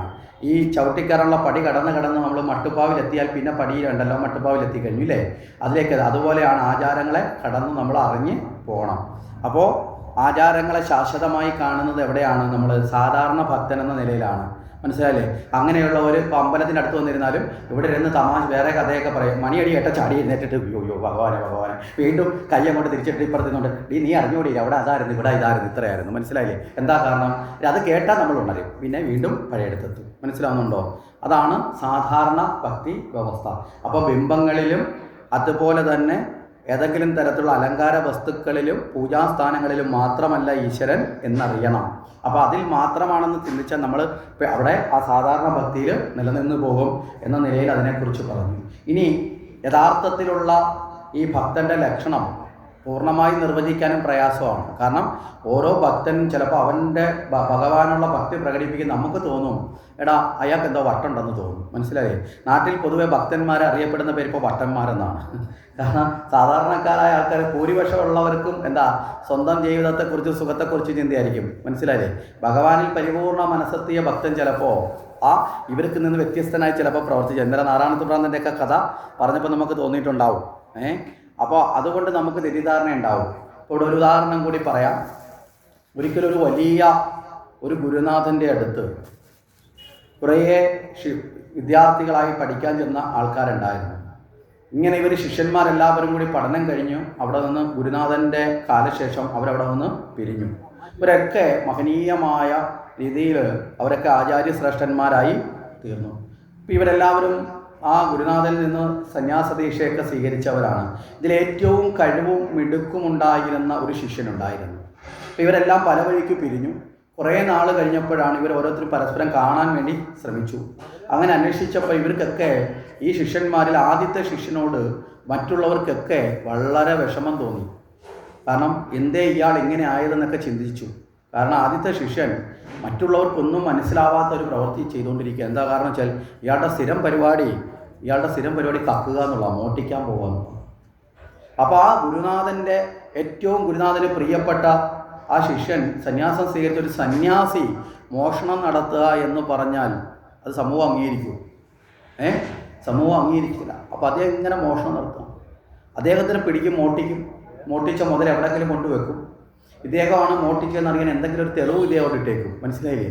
അപ്പോൾ കറക്റ്റായിട്ട് വന്ന് ഭടന്മാർ വന്ന് ഇദ്ദേഹത്തെ പിടിച്ച് അറസ്റ്റ് ചെയ്യും, കൊണ്ടുപോകും, ജയിലിലടയ്ക്കും. ജയിലിൽ നിന്ന് ഇറക്കി വിടുന്നതിന് അന്ന് പോയി വീണ്ടും മോട്ടിക്കുന്ന സാധനങ്ങൾ. ഇങ്ങനത്തെ ഒരു പ്രത്യേകത ഉണ്ടെന്നറിയോ? ഈ മോട്ടിക്കുന്നതിൽ നിന്ന് ഒരു സാധനം പോലും പുള്ളി സ്വന്തമായിട്ട് എടുത്ത് ഉപയോഗിച്ചിട്ടില്ല ഇന്ന് വരെ. എന്ത് മോട്ടിച്ചാലും അവിടെ നിന്ന് ഇച്ചിരി ഭസ്മം ഇടും, അല്ലെങ്കിൽ അവിടെ ഈ കാഷായത്തിൻ്റെ തുമ്പിച്ചിരി കീറിയിടും, തെളിവിടുക എന്ന് പറയത്തില്ലേ? അല്ലെങ്കിൽ രുദ്രാക്ഷമാരുടെ ഒരു മണി ഇട്ടിട്ടു. അപ്പോൾ എല്ലാവർക്കും ഇതൊക്കെ ഉണ്ടെങ്കിൽ അറിയാം ആരാ മോട്ടിച്ചത്, ഇന്ന ആളാണ് എന്ന് തിരിച്ചറിയാൻ പറ്റും. ഇങ്ങനെയായി അവസാനം വാർദ്ധക്യമെത്തി. ഇദ്ദേഹത്തിന് സമൂഹം പോലും ഇദ്ദേഹം മോശക്കാരനാണ് എന്ന് വിധി എഴുതി. ആ സമയത്താണ് ഒരു ചെറുപ്പക്കാരൻ ഇദ്ദേഹത്തിൻ്റെ ശിഷ്യനായി. അപ്പോൾ ഇദ്ദേഹം ചോദിച്ചു, ഈ ചെറുപ്പക്കാരൻ യഥാർത്ഥ ഇദ്ദേഹത്തിൻ്റെ ശിഷ്യനായി എന്ന് വെച്ചാൽ ദുരുദ്ദേശത്തോടു കൂടിയാണ്. ഈ മോട്ടിക്കുന്ന വഴികളൊക്കെ പഠിക്കാൻ ഈ ഗുരുവിനെ കൊള്ളാം, മനസ്സിലായില്ലേ എന്ന് വിചാരിച്ച് മോഷണം പഠിക്കാൻ വേണ്ടി വന്നതാണ്. അങ്ങനെ ചില ശിഷ്യന്മാരൊക്കെ ഉണ്ടാവും, മനസ്സിലായില്ലേ? മോഷണം പഠിക്കാൻ വേണ്ടിയിട്ട് വന്നതാണ്. പക്ഷെ ഇവനിങ്ങനെ വന്നപ്പോൾ ഇരുന്ന് ഇദ്ദേഹത്തിൻ്റെ അടുത്ത് വന്നിരിക്കുമ്പോൾ ഇദ്ദേഹം ഒന്നും പറഞ്ഞു കൊടുക്കത്തില്ല. അടുത്ത് വന്നിങ്ങനെ ഇരിക്കും. അങ്ങനെ ഇരുന്ന് വന്നപ്പോൾ ഈ പയ്യനിൽ എന്തോ ഒരു മാറ്റം വരാൻ തുടങ്ങി. അങ്ങനെ വന്നപ്പോൾ ഇവന് നന്മയെക്കുറിച്ചൊരു ചിന്ത വന്നു. കുറേ നാൾ കഴിഞ്ഞപ്പോൾ ഇവന് ഈ മോട്ടിക്കണം എന്നുള്ള പഠിക്കാൻ വന്നതെന്നുള്ള മനോഭാവം മാറി. കാരണം അവന് തോന്നി മോഷ്ടാവായിട്ട് പോലും തൻ്റെ ഗുരുനാഥനെ കാണുമ്പോൾ മറ്റുള്ളവർ ചിലപ്പോൾ ഒക്കെ നമസ്കരിക്കുന്നുണ്ട്. അപ്പോൾ ആ നമസ്കാരം ശരിയായ നിലയിലൊരു സന്യാസിയാണെങ്കിൽ എത്ര വലുതായിട്ട് കിട്ടും, എത്ര നല്ല ബഹുമാനം കിട്ടും എന്ന് തോന്നിയപ്പോൾ ഇവന് നേരെ ആവണമെന്നൊക്കെ തോന്നി. നേരെ ആവണമെന്ന് ചിന്തിച്ചു തുടങ്ങിയിടം തൊട്ട് ഗുരുനാഥന് ഉപദേശം കൊടുക്കാൻ തുടങ്ങി. ഗുരുവിനെ അറിയാൻ ശിഷ്യനെ കൃത്യമായി. അങ്ങനെ ഇരിക്കുമ്പോൾ ഈ ഗുരു മരണക്കിടക്കയിൽ കിടക്കുമ്പോൾ ഇവൻ പേടിച്ചുകൊണ്ട് ഗുരുവിനോട് ചോദിച്ചു, ഗുരുനാഥ, അങ്ങയിൽ നിന്ന് ഒരു തെറ്റ് പോലും എനിക്ക് കാണാൻ സാധിച്ചില്ല. ഇത്രയും ജ്ഞാനിയായ, ഇത്രയും നന്നായി ഈശ്വരതത്വത്തെ പറഞ്ഞു തരുന്ന അങ്ങ് എന്തുകൊണ്ടാണ് പിന്നെ ഈ മോഷണം, മറ്റുള്ളവർ കാണുന്ന ഈ തെറ്റായ കർമ്മം ചെയ്തതെന്ന് ചോദിച്ചു. മരണത്തിന് ഈ നിമിഷങ്ങൾ മാത്രമേ ഉള്ളൂ. ഇതുവരെ ആരും ചോദിച്ചിട്ടുമില്ല. ചോദിച്ചവട്ടുണ്ടെങ്കിൽ പോലും ഗുരുനാഥൻ മറുപടി കൊടുത്തിട്ടും ഇല്ല. ആ സമയത്ത് ഈ ഗുരുനാഥൻ ഈ ശിഷ്യനോട് പറഞ്ഞു, ഈ ചോദ്യത്തിന് ഉത്തരം ഞാൻ നിനക്ക് തന്നില്ലെങ്കിൽ ഈ ലോകം ഞാൻ ചെയ്ത കർമ്മം എന്താണെന്നറിയാതെ വഴിതെറ്റിപ്പോകും. അതുകൊണ്ട് ഞാൻ പറയാം. ഞാൻ പറഞ്ഞത്, എൻ്റെ ഗുരുനാഥൻ എന്നോട് പറഞ്ഞത് ഏറ്റവും മോശപ്പെട്ടു പോകുന്ന ആൾക്കാരെ ഏറ്റവും നല്ലവരാക്കി മാറ്റുക എന്നതാണ് നീ ചെയ്യേണ്ടത്. കാരണം അതിനുള്ള കഴിവ് ഉണ്ട്, അത്രയും ജ്ഞാനം നിന്നിലുണ്ട് എന്ന്. കഴിവുള്ളവനല്ലേ ഏറ്റവും കൂടുതൽ കാര്യം ചെയ്യാൻ പറ്റൂ, അല്ലേ? ഏറ്റവും കൂടുതൽ ജോലി ചെയ്യാൻ പറ്റുന്നത് ഏറ്റവും കഴിവ് പ്രകടിപ്പിക്കുന്നവനല്ലേ? ആണോ? അപ്പോൾ അതുകൊണ്ട് നിനക്കതിനുള്ള കഴിവുണ്ട്, അത്രയും ജ്ഞാനം നിനക്കുണ്ട്. അതുകൊണ്ട് നീ ഏറ്റവും മോശപ്പെട്ടവരെ ഏറ്റവും നല്ലവരാക്കി മാറ്റാനുള്ള ദൗത്യം ഏറ്റെടുക്കണം. ഗുരുനാഥൻ്റെ മരണശേഷം ഇദ്ദേഹം ചിന്തിച്ചു, ഏറ്റവും മോശപ്പെട്ടവരാണെന്ന് ചിന്തിച്ചപ്പോൾ അദ്ദേഹത്തിന് മനസ്സിലായി, മോശപ്പെട്ടവരാണല്ലോ ജയിലിലടയ്ക്കുന്നത്, അല്ലേ? നാട്ടിലെ ഏറ്റവും കുറ്റവാളികളെയും കൊലപാതകളെയും പിടിച്ചുപറിക്കാരെയൊക്കെയാണ് ഇവിടെ അടയ്ക്കുന്നത്, ജയിലിൽ അടയ്ക്കുന്നത്. ആ ജയിലിൽ കിടക്കുന്നവരെ മനസ്സിലായില്ലേ?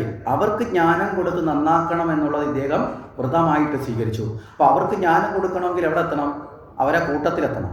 അവരെ കൂട്ടത്തിലെത്താൻ സർക്കാർ ചെന്നൊരു അപേക്ഷ കൊടുത്തിട്ട് നാളെ നിങ്ങൾ പറയണോ എനിക്കൊരു മാസം ജയിലിൽ കിടന്നാൽ കൊള്ളാം, എന്നെ ഒന്ന് ജയിലിൽ കിടത്തുമെന്ന് പറഞ്ഞാൽ കിടത്തുമോ? കിടത്തില്ല. അപ്പോൾ എന്ത് വേണം?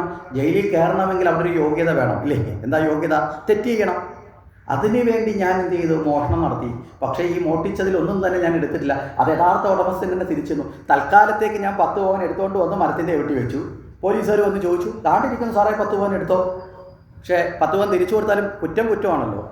ഞാൻ ജയിലിൽ പോകും, വീണ്ടും തിരിച്ചു വരും. അപ്പോൾ ഒരിക്കൽ പോലും ആ മോഷണം സ്വാർത്ഥതയുള്ളത് അല്ല. അവിടെയും അതുകൊണ്ടാണ് പറഞ്ഞത് ഭക്തൻ്റെ ചില സ്വഭാവം പ്രത്യക്ഷത്തിൽ നമുക്ക് മനസ്സിലാക്കാൻ പറ്റില്ല. നമ്മളെ ഗുരുനാഥന്മാർ പലപ്പോഴും നമ്മളൊക്കെ പുറമേ നോക്കുന്നതിനും അപ്പുറത്തായിരിക്കും അവരുടെ ശരിയായ തലം എന്ന് നമ്മൾ മനസ്സിലാക്കും. അപ്പോൾ അതിനേക്കാൾ അപ്പുറത്തെ തലത്തിലേക്കാണ് വരുന്നത്. അതുകൊണ്ട് എന്ത് ചെയ്തു? ഓരോ തവണ ഇദ്ദേഹം ജയിലിൽ പോയി കഴിഞ്ഞാൽ ഇദ്ദേഹത്തിൻ്റെ ജോലി എന്താണെന്നറിയാമോ? ഈ അകത്ത് കിടക്കുന്നവരെയൊക്കെ അടുത്ത് പോയിരുന്ന് സംസാരിച്ച് മനപരിവർത്തനം നടത്തി ഇവർ തിരികെ പോകുമ്പോഴേക്ക് നല്ല വ്യക്തികളാക്കി മാറ്റാൻ തുടങ്ങി. അപ്പോൾ ഇദ്ദേഹം ഈ കർമ്മത്തിലൂടെ ആയിരക്കണക്കിന് ആൾക്കാരെ എന്ത് ചെയ്തു? ശരിയായ പാതയിലേക്ക് നയിച്ചു. ഓരോ ഗുരുനാഥന്മാരും അവരുടെ കർമ്മങ്ങൾ ഇങ്ങനെ വിവിധ തരത്തിൽ. അതുകൊണ്ട് ഒരു ഭക്തൻ്റെ പൂർണ്ണ ലക്ഷണം നമുക്കറിയാൻ സാധിക്കില്ല. എങ്കിലും നമ്മൾ അറിയാൻ വേണ്ടി പറഞ്ഞത് എന്താ? സർവ്വതിലും ഈശ്വരനെ കാണുന്നതാണ് ഭക്തൻ്റെ ലക്ഷണം. ആ നിലയിലേക്ക് നമ്മൾ പടിപടിയായി ഉയരാൻ സാധിക്കണം. അടുത്ത ചോദ്യം വന്നു, മായാസ്വരൂപം എന്താണ്? എന്താണ് മായാസ്വരൂപം? മായ എന്ന് പറഞ്ഞാൽ എന്താ? ശരിയായതിനെ മറയ്ക്കുന്നത് മായ. അപ്പോൾ 2 തരം മായ ഉണ്ടെന്ന് പറഞ്ഞു. അവിടെ അവിദ്യാമായ, അതുപോലെ തന്നെ വിദ്യാമായ. അവിദ്യാമായ വെച്ചാൽ അജ്ഞാനം, വിദ്യാമായ വെച്ചാൽ ഈശ്വരനെ നേടാത്തതായ മായ, അവിദ്യാമായ. അപ്പോൾ 2 തരത്തിലുള്ള മായ ഉണ്ടെന്ന് പറഞ്ഞു. അതിനകത്ത് അവിദ്യാമായ ഒരാളിൽ നിലനിൽക്കുമ്പോൾ അയാളിൽ തമോ ഗുണവും രജോ ഗുണവും ആയിരിക്കും വർദ്ധിച്ചിരിക്കും. തമോ ഗുണം വെച്ചാൽ ആസുരികമായ ഭാവം, അല്ലെങ്കിൽ പൂർണ്ണമായ ആലസ്യം, മടി, ഇതൊക്കെയാണ് അഹങ്കാരം. ഇതൊക്കെയാണ് ഇത് തമോ ഗുണം. രജോ ഗുണം എന്ന് വെച്ചാൽ എന്താ? ആലസ്യവും മടിയൊക്കെ മാറും, അഹങ്കാരമൊക്കെ മാറും, പക്ഷെ പൂർണ്ണമായും മാറിയിട്ടില്ല. മനസ്സിലായില്ലേ? ഒരു ഇടകലർന്ന സ്വഭാവം. ഏതിൻ്റെയാണ്? സത്വഗുണത്തിൻ്റെയും തമോ ഗുണത്തിൻ്റെയും ഇടയ്ക്ക് നിൽക്കുന്ന ഒരു ഇടകലർന്ന സ്വഭാവം. നമുക്കത് പെട്ടെന്ന് മനസ്സിലാവാൻ വേണ്ടി ഒരു ഉദാഹരണം പറഞ്ഞാൽ, പകല് കഴിഞ്ഞ് രാത്രി എത്തുന്നതിന് മുമ്പ് ഒരു ഇടയ്ക്കൊരു സമയമുണ്ട്. ഏതാ? സന്ധ്യ, അല്ലേ? പകലിലാണൊക്കെ വെട്ടമുണ്ടോ വെച്ചാൽ ഇല്ല, പക്ഷെ പൂർണ്ണമായിട്ട് ഇരുട്ടാണോ? സന്ധ്യയാകുമ്പോൾ നമ്മളത് ഇരുട്ടി തുടങ്ങി, സന്ധ്യയായി. എന്താ കാരണം? പൂർണ്ണമായി ഇരുട്ടുമായിട്ടില്ല, എന്നാൽ പകലിനോടൊപ്പം പ്രകാശം ഇല്ല. അപ്പോൾ ഇതിൽ നിന്ന് മാറി അതിലേക്ക് പോകുമ്പോൾ ഒരു മൂടൽ പോലെ, അല്ലേ? അതുപോലെ ഈ രജോ ഗുണം തമോ ഗുണം എന്ന് പറയുന്ന ഏറ്റവും താഴെത്തട്ടിലുള്ള അവസ്ഥയിൽ നിന്ന് സത്വഗുണത്തിലേക്ക് എത്തുന്നതിൻ്റെ ഇടയ്ക്ക് പറ്റുന്ന ഒരു സങ്കര ഗുണമാണ് ഏത്? ഈ പറയുന്ന രജോ ഗുണം. ഇത് രാമായണത്തിലൂടെ നമുക്ക് വ്യക്തമായിട്ട് മനസ്സിലാക്കാൻ സാധിക്കും. രാമായണത്തിൽ ദശരഥപുത്രന്മാർ 4 പേരില്ലേ? ഈ 4 പേര് ജനിക്കുമ്പോൾ ആദ്യത്തെ പങ്ക് ശ്രീരാമനായി ജനിച്ചു എന്നാണ് പറയുന്നത്, കൗസല്യക്ക് കിട്ടിയത്, അല്ലേ? അതിൽ നിന്നൊരു ഭാഗം കൗസല്യ ആർക്ക് കൊടുത്തു? സുമിത്രയ്ക്ക് കൊടുത്തു. ആ സുമിത്രയ്ക്ക് കൊടുത്തൊരു ഭാഗത്തിൽ സത്വഗുണത്തിൻ്റെ ഭാഗത്തിൽ നിന്നല്ലേ അങ്ങോട്ട് പോയത്. അതുകൊണ്ട് അതിൽ ജനിച്ച ലക്ഷ്മണൻ എവിടേക്ക് വന്നു? രാമനോടൊപ്പം ചേർന്ന്. അത് കഴിഞ്ഞിട്ട് അടുത്ത പായസം കൊടുത്തത് കയ്യേകിക്കാണ്. കയ്യേകി അതിൻ്റെ ഒരു ഭാഗം ആർക്ക് കൊടുത്തു? സുമിത്രയ്ക്ക് കൊടുത്തു. കയ്യേകി കൊടുത്തതിൻ്റെ ഭാഗത്ത് നിന്ന് വന്നിരുന്ന ഭാഗത്തിലുള്ള ഗുണം ആരോട് ചേർന്നു? ഭരതനോട് ചേർന്നു. മനസ്സിലായില്ലേ? ഈ ത്രിഗുണാത്മകമായ തത്വത്തെയാണ് അവിടെ അവതരിപ്പിക്കുക. അപ്പോൾ ഇതൊക്കെ ഈ കഥകളിലൂടെ അല്ലെങ്കിൽ ഈ ചരിതങ്ങളിലൂടെ അതിൻ്റെ ഉള്ളിലൊരു ആശയമുണ്ട് എന്ന് നമ്മൾ സുവ്യക്തമായി മനസ്സിലാക്കണമെങ്കിൽ നമ്മൾ രാമായണത്തിൽ ഈ പായസം പങ്കുവെക്കുന്നതിലേക്ക് വരണം. പായസം പങ്കുവെക്കുന്ന സമയത്ത് വളരെ കൃത്യമായിട്ട് പറയുന്നുണ്ട്, ഈ ലഭിച്ച പായസത്തിൻ്റെ പകുതി കൗസല്യക്ക് നൽകി. അത് കഴിഞ്ഞിട്ട് അടുത്ത വരി പറയുന്നത് ശൈഥല്യാത്മന്യ മനസ്സോടെ ബാക്കി കൈകേയിക്ക് കൊടുത്തു എന്നാണ്. ശൈഥല്യാത്മന്യ മനസ്സോടെ കൊടുത്തു എന്ന് പറയുന്നതിനെ പലരും ഇപ്പോൾ വ്യാഖ്യാനിക്കുന്നത് അറിയോ? കൈകേയി ആൾ ശരിയല്ലാത്തത് കൊണ്ട് ശിഥിലമായ മനസ്സോടെ കൊടുത്തു, തകർന്ന മനസ്സോടെ കൊടുത്തു. തകർന്ന മനസ്സ് ശൈഥല്യം എന്ന് പറഞ്ഞാൽ എന്താ? സത്വഗുണത്തിന് താഴോട്ട് വരുമ്പോൾ, ഉന്നതമായതിൽ നിന്ന് താഴോട്ട് വരുമ്പോൾ എന്ത് ചെയ്യും? മനസ്സ് താഴും. മനസ്സ് താഴ്ന്നു എന്ന അതിൻ്റെ ലക്ഷണം കാണിക്കാനാണ് അവിടെ ആ ഒരു വരി ഉദ്ദേശിച്ചിട്ടുള്ളതെന്ന് നമ്മൾ തിരിച്ചറിയുക. അപ്പോൾ ഇവിടെ ഈ കൃത്യമായിട്ട് ഈ രണ്ടും കൂടി ചേർന്ന് വരുന്നത് പോലെയാണ് ഈ പറഞ്ഞ അവസ്ഥ. അപ്പം യഥാർത്ഥത്തിൽ അവിദ്യാമായയിൽ നിൽക്കുന്ന ആളിൽ തമോ ഗുണവും രജോ ഗുണവും ദൃഢമായിരിക്കും. മനസ്സിലായില്ലേ? ഇതിലേതെങ്കിലും ഒന്നായിരിക്കും ഉണ്ടാവുന്നത്. അത് കഴിഞ്ഞാൽ സത്വഗുണത്തിലേക്ക് എത്തുമ്പോഴാണ് നമ്മളിതിലെത്തും, വിദ്യാമായയിൽ എത്തും.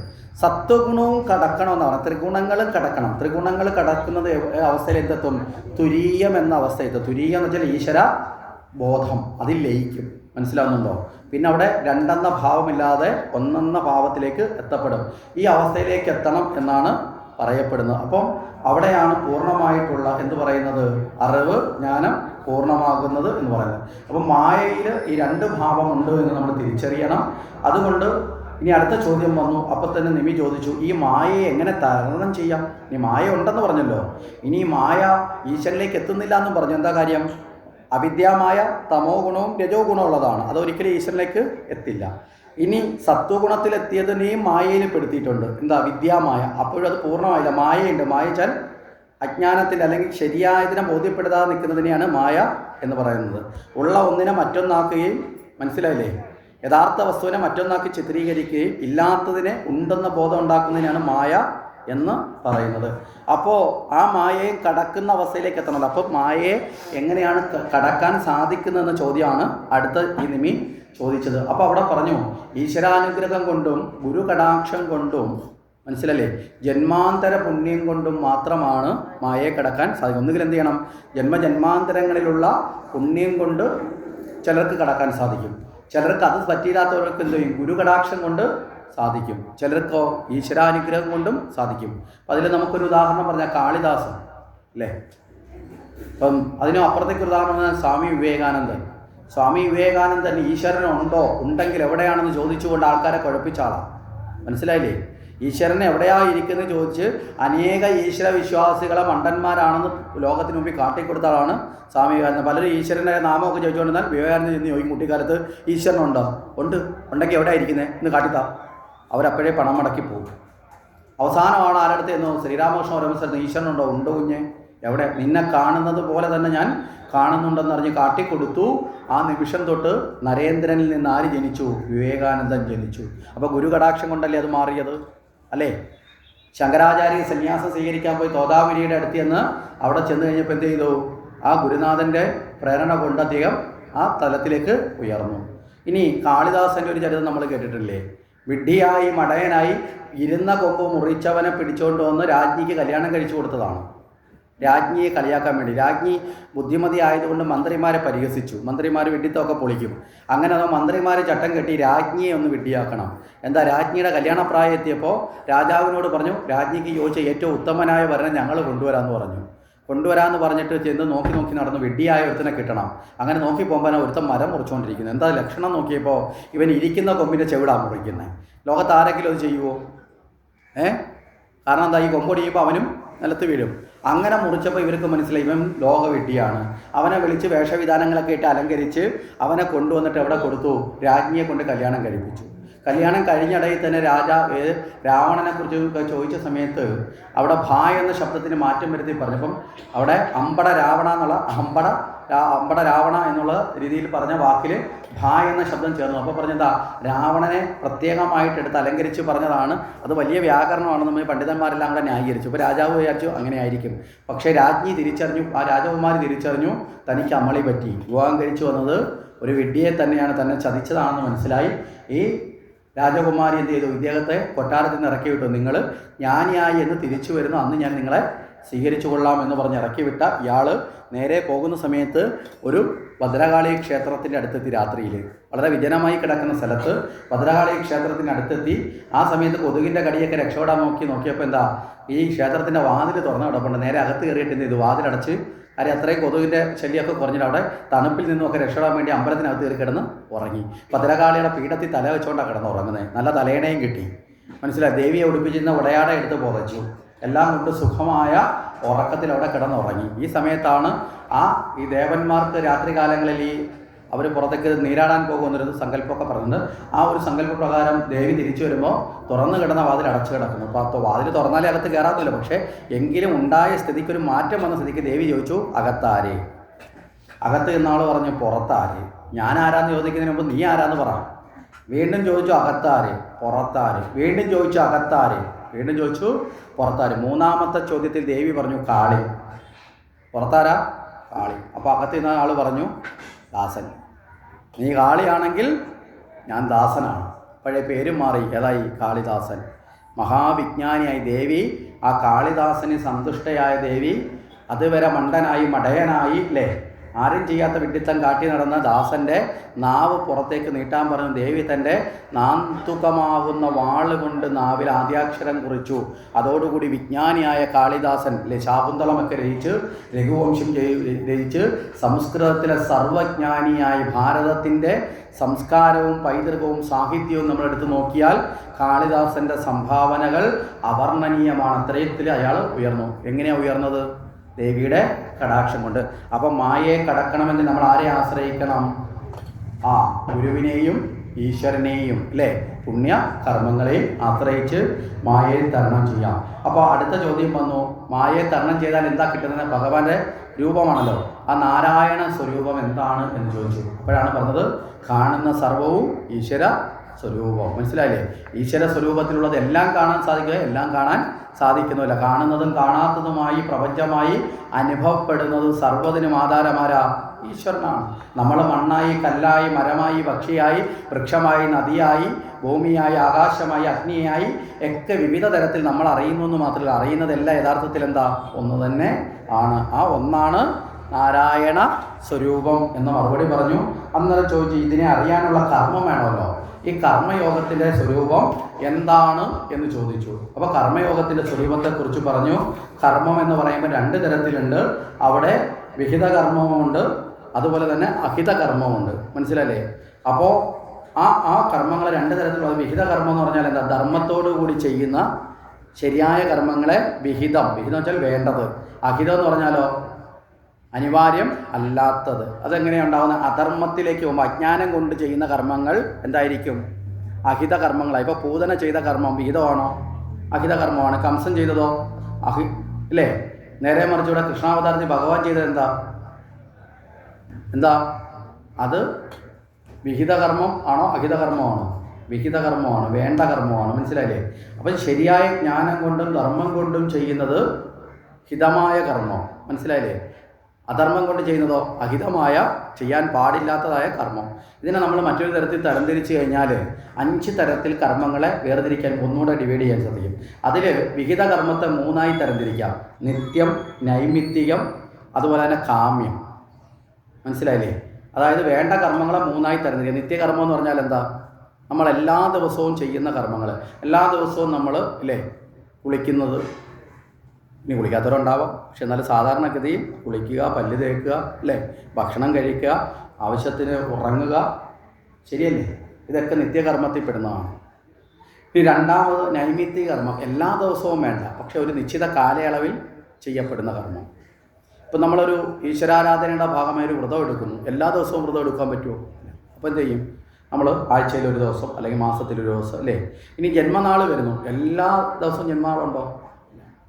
വേണമെങ്കിൽ ജന്മനക്ഷത്രം വേണമെങ്കിൽ മാസത്തിൽ ആചരിക്കാം, ഇല്ലെങ്കിൽ ജന്മദിനം വർഷത്തിൽ ആചരിക്കാം. അപ്പോൾ ഒരു കൃത്യമായ ഗ്യാപ്പിൽ വരുന്നതാണ് നൈമിത്തികം എന്ന് പറയുന്നത്. അങ്ങനെയുള്ളത്. ഇനി കാമ്യകർമ്മമുണ്ട്. കാമ്യകർമ്മം എന്ന് വെച്ചാൽ ആഗ്രഹത്തോടു കൂടി, ശരിയായ ആഗ്രഹത്തോടു കൂടി ചെയ്യുന്ന, ജീവിതത്തിൽ ചെയ്യപ്പെടുന്ന, എല്ലായ്പ്പോഴും ചിലപ്പോൾ നിശ്ചിതമായി എല്ലാ വർഷവും ചെയ്യുന്നതാവില്ല, പക്ഷേ ജീവിതത്തിൽ ആഗ്രഹം. ഇപ്പോൾ കൈലാസത്തിലൊന്ന് പോകണം, അല്ലേ? നമുക്ക് എല്ലാ ആഴ്ചയിലും പോകാൻ പറ്റുമോ? എല്ലാ ദിവസവും പോകാൻ പറ്റുമോ? അപ്പം ജീവിതത്തിൽ ആഗ്രഹത്തോടു കൂടി പോകുന്ന കർമ്മം കാമ്യകർമ്മം. കാമ്യ ആഗ്രഹിച്ച് ചെയ്യുന്ന നല്ല കർമ്മങ്ങളെ ഇങ്ങനെ 3 കർമ്മങ്ങളുണ്ട്. ഇനി അത് കഴിഞ്ഞാൽ അഹിത കർമ്മങ്ങൾ 2 എണ്ണമാണ് പറയുന്നത്. എന്താ? നിഷിത കർമ്മം. നിഷിതം എന്ന് പറഞ്ഞാൽ പാടില്ലാത്തത്, തെറ്റായ കർമ്മം. മനസ്സിലായില്ലേ? ഇനി അത് കഴിഞ്ഞാൽ അതിൻ്റെ രണ്ടാമത്തെ പ്രായശ്ചിത്ത കർമ്മം എന്ന് പറയും. തെറ്റായ കർമ്മം ചെയ്താൽ എന്ത് ചെയ്യണം? അറിയാതെ ആണെങ്കിലും ചിലപ്പോൾ നമ്മൾ തെറ്റ് ചെയ്ത് പോകും, ചിലപ്പോൾ അറിയാൻ പറ്റുമോ? ഇപ്പം നമ്മൾ ഓടിപ്പോകുന്ന വഴിക്ക് നമ്മളൊരു കുട്ടി ഓടിപ്പോകുമ്പം അവിടെ ഇരിക്കുന്ന മുതിർന്ന ഒരാളുടെ കാലിൽ അറിയാതെ തട്ടുകയോ ചവിട്ടുകയോ ചെയ്യും, ഇല്ലേ? അത് ചെയ്യാൻ പാടുണ്ടോ യഥാർത്ഥത്തിൽ? അറിയാതെ ആണെങ്കിൽ ചെയ്തുകൊണ്ട് എന്ത് ചെയ്യും? ഒന്ന് തൊട്ടു എഴുതാൻ പറയും. എന്താ? പരിഹാരം, പ്രായശ്ചിത്തം. അപ്പോൾ തെറ്റായ കർമ്മം ഒരിക്കലും ചെയ്യാതിരിക്കുക. ഇനി അഥവാ സംഭവിച്ചു പോയാൽ എന്ത് ചെയ്യണം? പ്രായശ്ചിത്തം ചെയ്യണം. അതാണ് രത്നാകരനെ വാൽമീകിയാക്കി മാറ്റിയത്. ചെയ്യാൻ പാടില്ലാത്ത കർമ്മം ചെയ്തു, സപ്തർഷികളെ തടഞ്ഞു നിർത്തി കൊള്ളയടിക്കാൻ ശ്രമിച്ചു. അത് തെറ്റാണെന്ന ബോധം വന്നപ്പോൾ എന്ത് ചെയ്തു? പ്രായശ്ചിത്തമായി രാമനാമം ജപിച്ച് വാൽമീകത്തിനുള്ളിലിരുന്ന് തപസ് ചെയ്തു, അല്ലേ? ചിതൽപുറ്റിനുള്ളിലിരുന്ന് തപസ് ചെയ്ത് പരമജ്ഞാനിയായ വാൽമീകിയായി പരിവർത്തനം ചെയ്യപ്പെട്ടു എന്ന് പറയപ്പെടാം. ഇതാണ് കർമ്മ യോഗ സ്വരൂപം എന്ന് പറയുന്നത്. ഇത് കഴിഞ്ഞിട്ട് അടുത്ത ചോദ്യം വന്നു, അവതാര കഥകൾ എന്ന് പറഞ്ഞാൽ എന്താ? എന്താണ് അവതാരം എന്ന വാക്കിൻ്റെ അർത്ഥം ചോദിച്ചാൽ, അവതാരം എന്ന വാക്കിൻ്റെ അർത്ഥം ഇറങ്ങി വരിക എന്നുള്ളതാണ്. ആരെക്കാണോ ഭഗവാന്റെ ആ ഒരു സത്കർമ്മത്തിൽ നിൽക്കുന്ന സുഹൃത്തുക്കളായിട്ടുള്ള സജ്ജനങ്ങൾ, ആ സജ്ജനങ്ങൾക്ക് ദുഃഖം വരുമ്പോൾ അവരെ സഹായിക്കാനാണ് എന്ത് ചെയ്യുന്നത് ഭഗവാൻ അവതരിക്കുന്നത്. വെച്ചാൽ അതിലേക്ക് ഇറങ്ങി വരിക. ധർമ്മ സംസ്ഥാപനാർത്ഥായ സംഭവാമി യുഗേ യുഗേ. ധർമ്മത്തിന് ക്ഷയമുണ്ടാകുമ്പോൾ ധർമ്മത്തെ ഉയർത്താൻ എത്തിച്ചേരുന്നതാണ് അവിടെ ഭഗവാന്റെ അവതാര തത്വം എന്ന് പറയുന്നത്. ഈ അവതാര കഥകൾ എന്ന് പറയുമ്പോൾ ഈ അവതാര കഥകളെ എണ്ണിത്തിട്ടപ്പെടുത്താൻ സാധിക്കുമോ? ഒരിക്കലും സാധിക്കില്ല. ഇവിടെ ഭാഗവതത്തിൽ തന്നെ വ്യാസൻ പറയുന്നുണ്ട്, ഭാഗവതൻ്റെ അവതാരം 24 അവതാരത്തെ തന്നെ കൃഷ്ണൻ്റെ അല്ലെങ്കിൽ മഹാവിഷ്ണുവിൻ്റെ 24 അവതാരത്തെ ഭാഗവതത്തിൽ ചർച്ച ചെയ്യുന്നുണ്ട്. ദശാവതാരം മാത്രമല്ല, കപിലാവതാരമുണ്ട്, ദത്താത്രേയ അവതാരമുണ്ട്, ഋഷഭാവതാരമുണ്ട്, ബുദ്ധനെ അവതാരമായി സങ്കല്പിക്കുന്നുണ്ട്. മനസ്സിലായില്ലേ? ഇങ്ങനെ അനേക അവതാരങ്ങളെക്കുറിച്ച് ഭാഗവതത്തിൽ ചർച്ച ചെയ്യുന്നുണ്ട്. അത് കഴിഞ്ഞിട്ട് വ്യാസൻ ആദ്യമേ തന്നെ പറയും, ഇനി അതുകൊണ്ട് 24 അവതാരം ഉള്ളതെന്ന് നമ്മൾ വിശ്വസിച്ച് കളയരുത്, അസംഖ്യമാണ്. മനസ്സിലായില്ലേ? അസംഖ്യമാണ് അവതാരങ്ങൾ. അപ്പം നമ്മൾ നല്ലതുപോലെ ഒരു ബുദ്ധിമുട്ട് അനുഭവിച്ച് ജീവിതത്തിൽ പ്രതിസന്ധി ഇരിക്കുമ്പോൾ നമ്മളെ മുന്നിൽ വന്ന് നമ്മളെ ഒരാൾ ഹെൽപ്പ് ചെയ്താൽ അയാൾ ഈശ്വരനാണ്. അയാളെ ഈശ്വരനായി കാണുന്നത് തെറ്റില്ല. മനസ്സിലായില്ലേ? കൺമുമ്പിൽ കാണുന്ന ഈശ്വര സ്വരൂപങ്ങളുണ്ട്. നമ്മൾ പറഞ്ഞു മാതാപിതാക്കൾ നമുക്ക് ഈശ്വരന്മാരാണ്, അല്ലേ? ഗുരുനാഥന്മാർ ഈശ്വരന്മാരാണ്. എന്താ കാരണം? ശരിയായ കാര്യങ്ങൾ നമ്മളിലേക്ക് തരുന്ന ഏതൊരാളെയും എന്തായി കാണാം. അല്ലാതെ ഈശ്വരൻ എന്ന് പറഞ്ഞാൽ കിരീടമൊക്കെ വെച്ച് മാലയൊക്കെ ഇട്ട് ഏതെങ്കിലും സ്ഥലത്ത് ദേവലോകത്തിരിക്കുന്നവർ മാത്രമാണെന്ന് പറഞ്ഞിട്ടുണ്ടോ? ഇല്ല.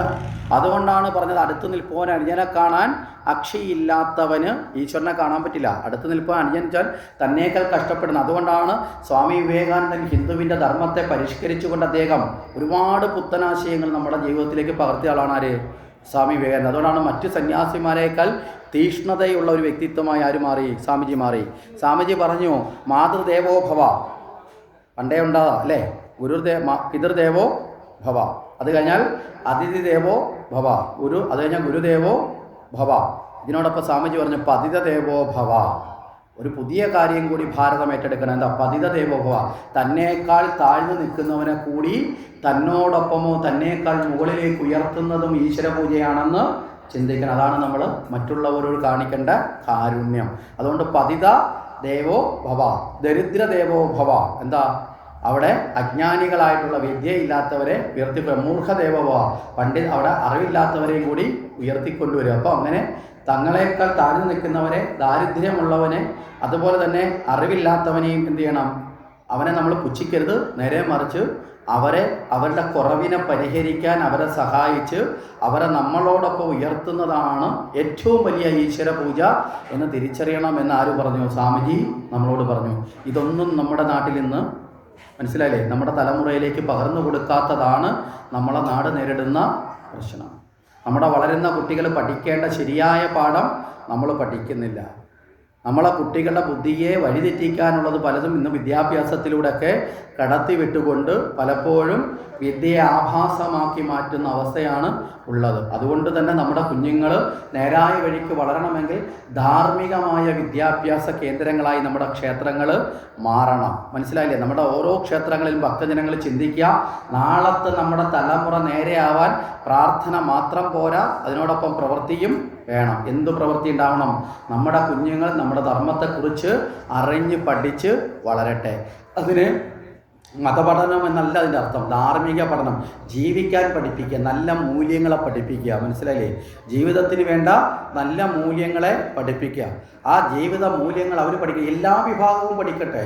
മുസ്ലിം സമുദായം അവരുടെ ധാർമ്മിക പഠനം നടത്തട്ടെ, ക്രൈസ്തവ സമൂഹം അവരുടെ ധാർമ്മിക പഠനം നടത്തട്ടെ, ഹിന്ദു സമൂഹം അവരുടെ ധാർമ്മിക പഠനം നടത്തട്ടെ. കാരണം ധാർമ്മികമായ പഠനം ഉള്ളിടത്തൊന്നും പ്രശ്നങ്ങളില്ല. ഈ ധാർമ്മിക പഠനം ഇല്ലാത്തടത്താണ് പലപ്പോഴും ധർമ്മത്തിൻ്റെ പേരൊക്കെ പുറമേ പറഞ്ഞിട്ട് അഹങ്കാരം ചമയുന്നത്. യഥാർത്ഥത്തിലുള്ള ധാർമ്മിക പഠനം കൊണ്ട് ശരിയായ മനുഷ്യനെ സൃഷ്ടിക്കലാണ് നടക്കുന്നത്.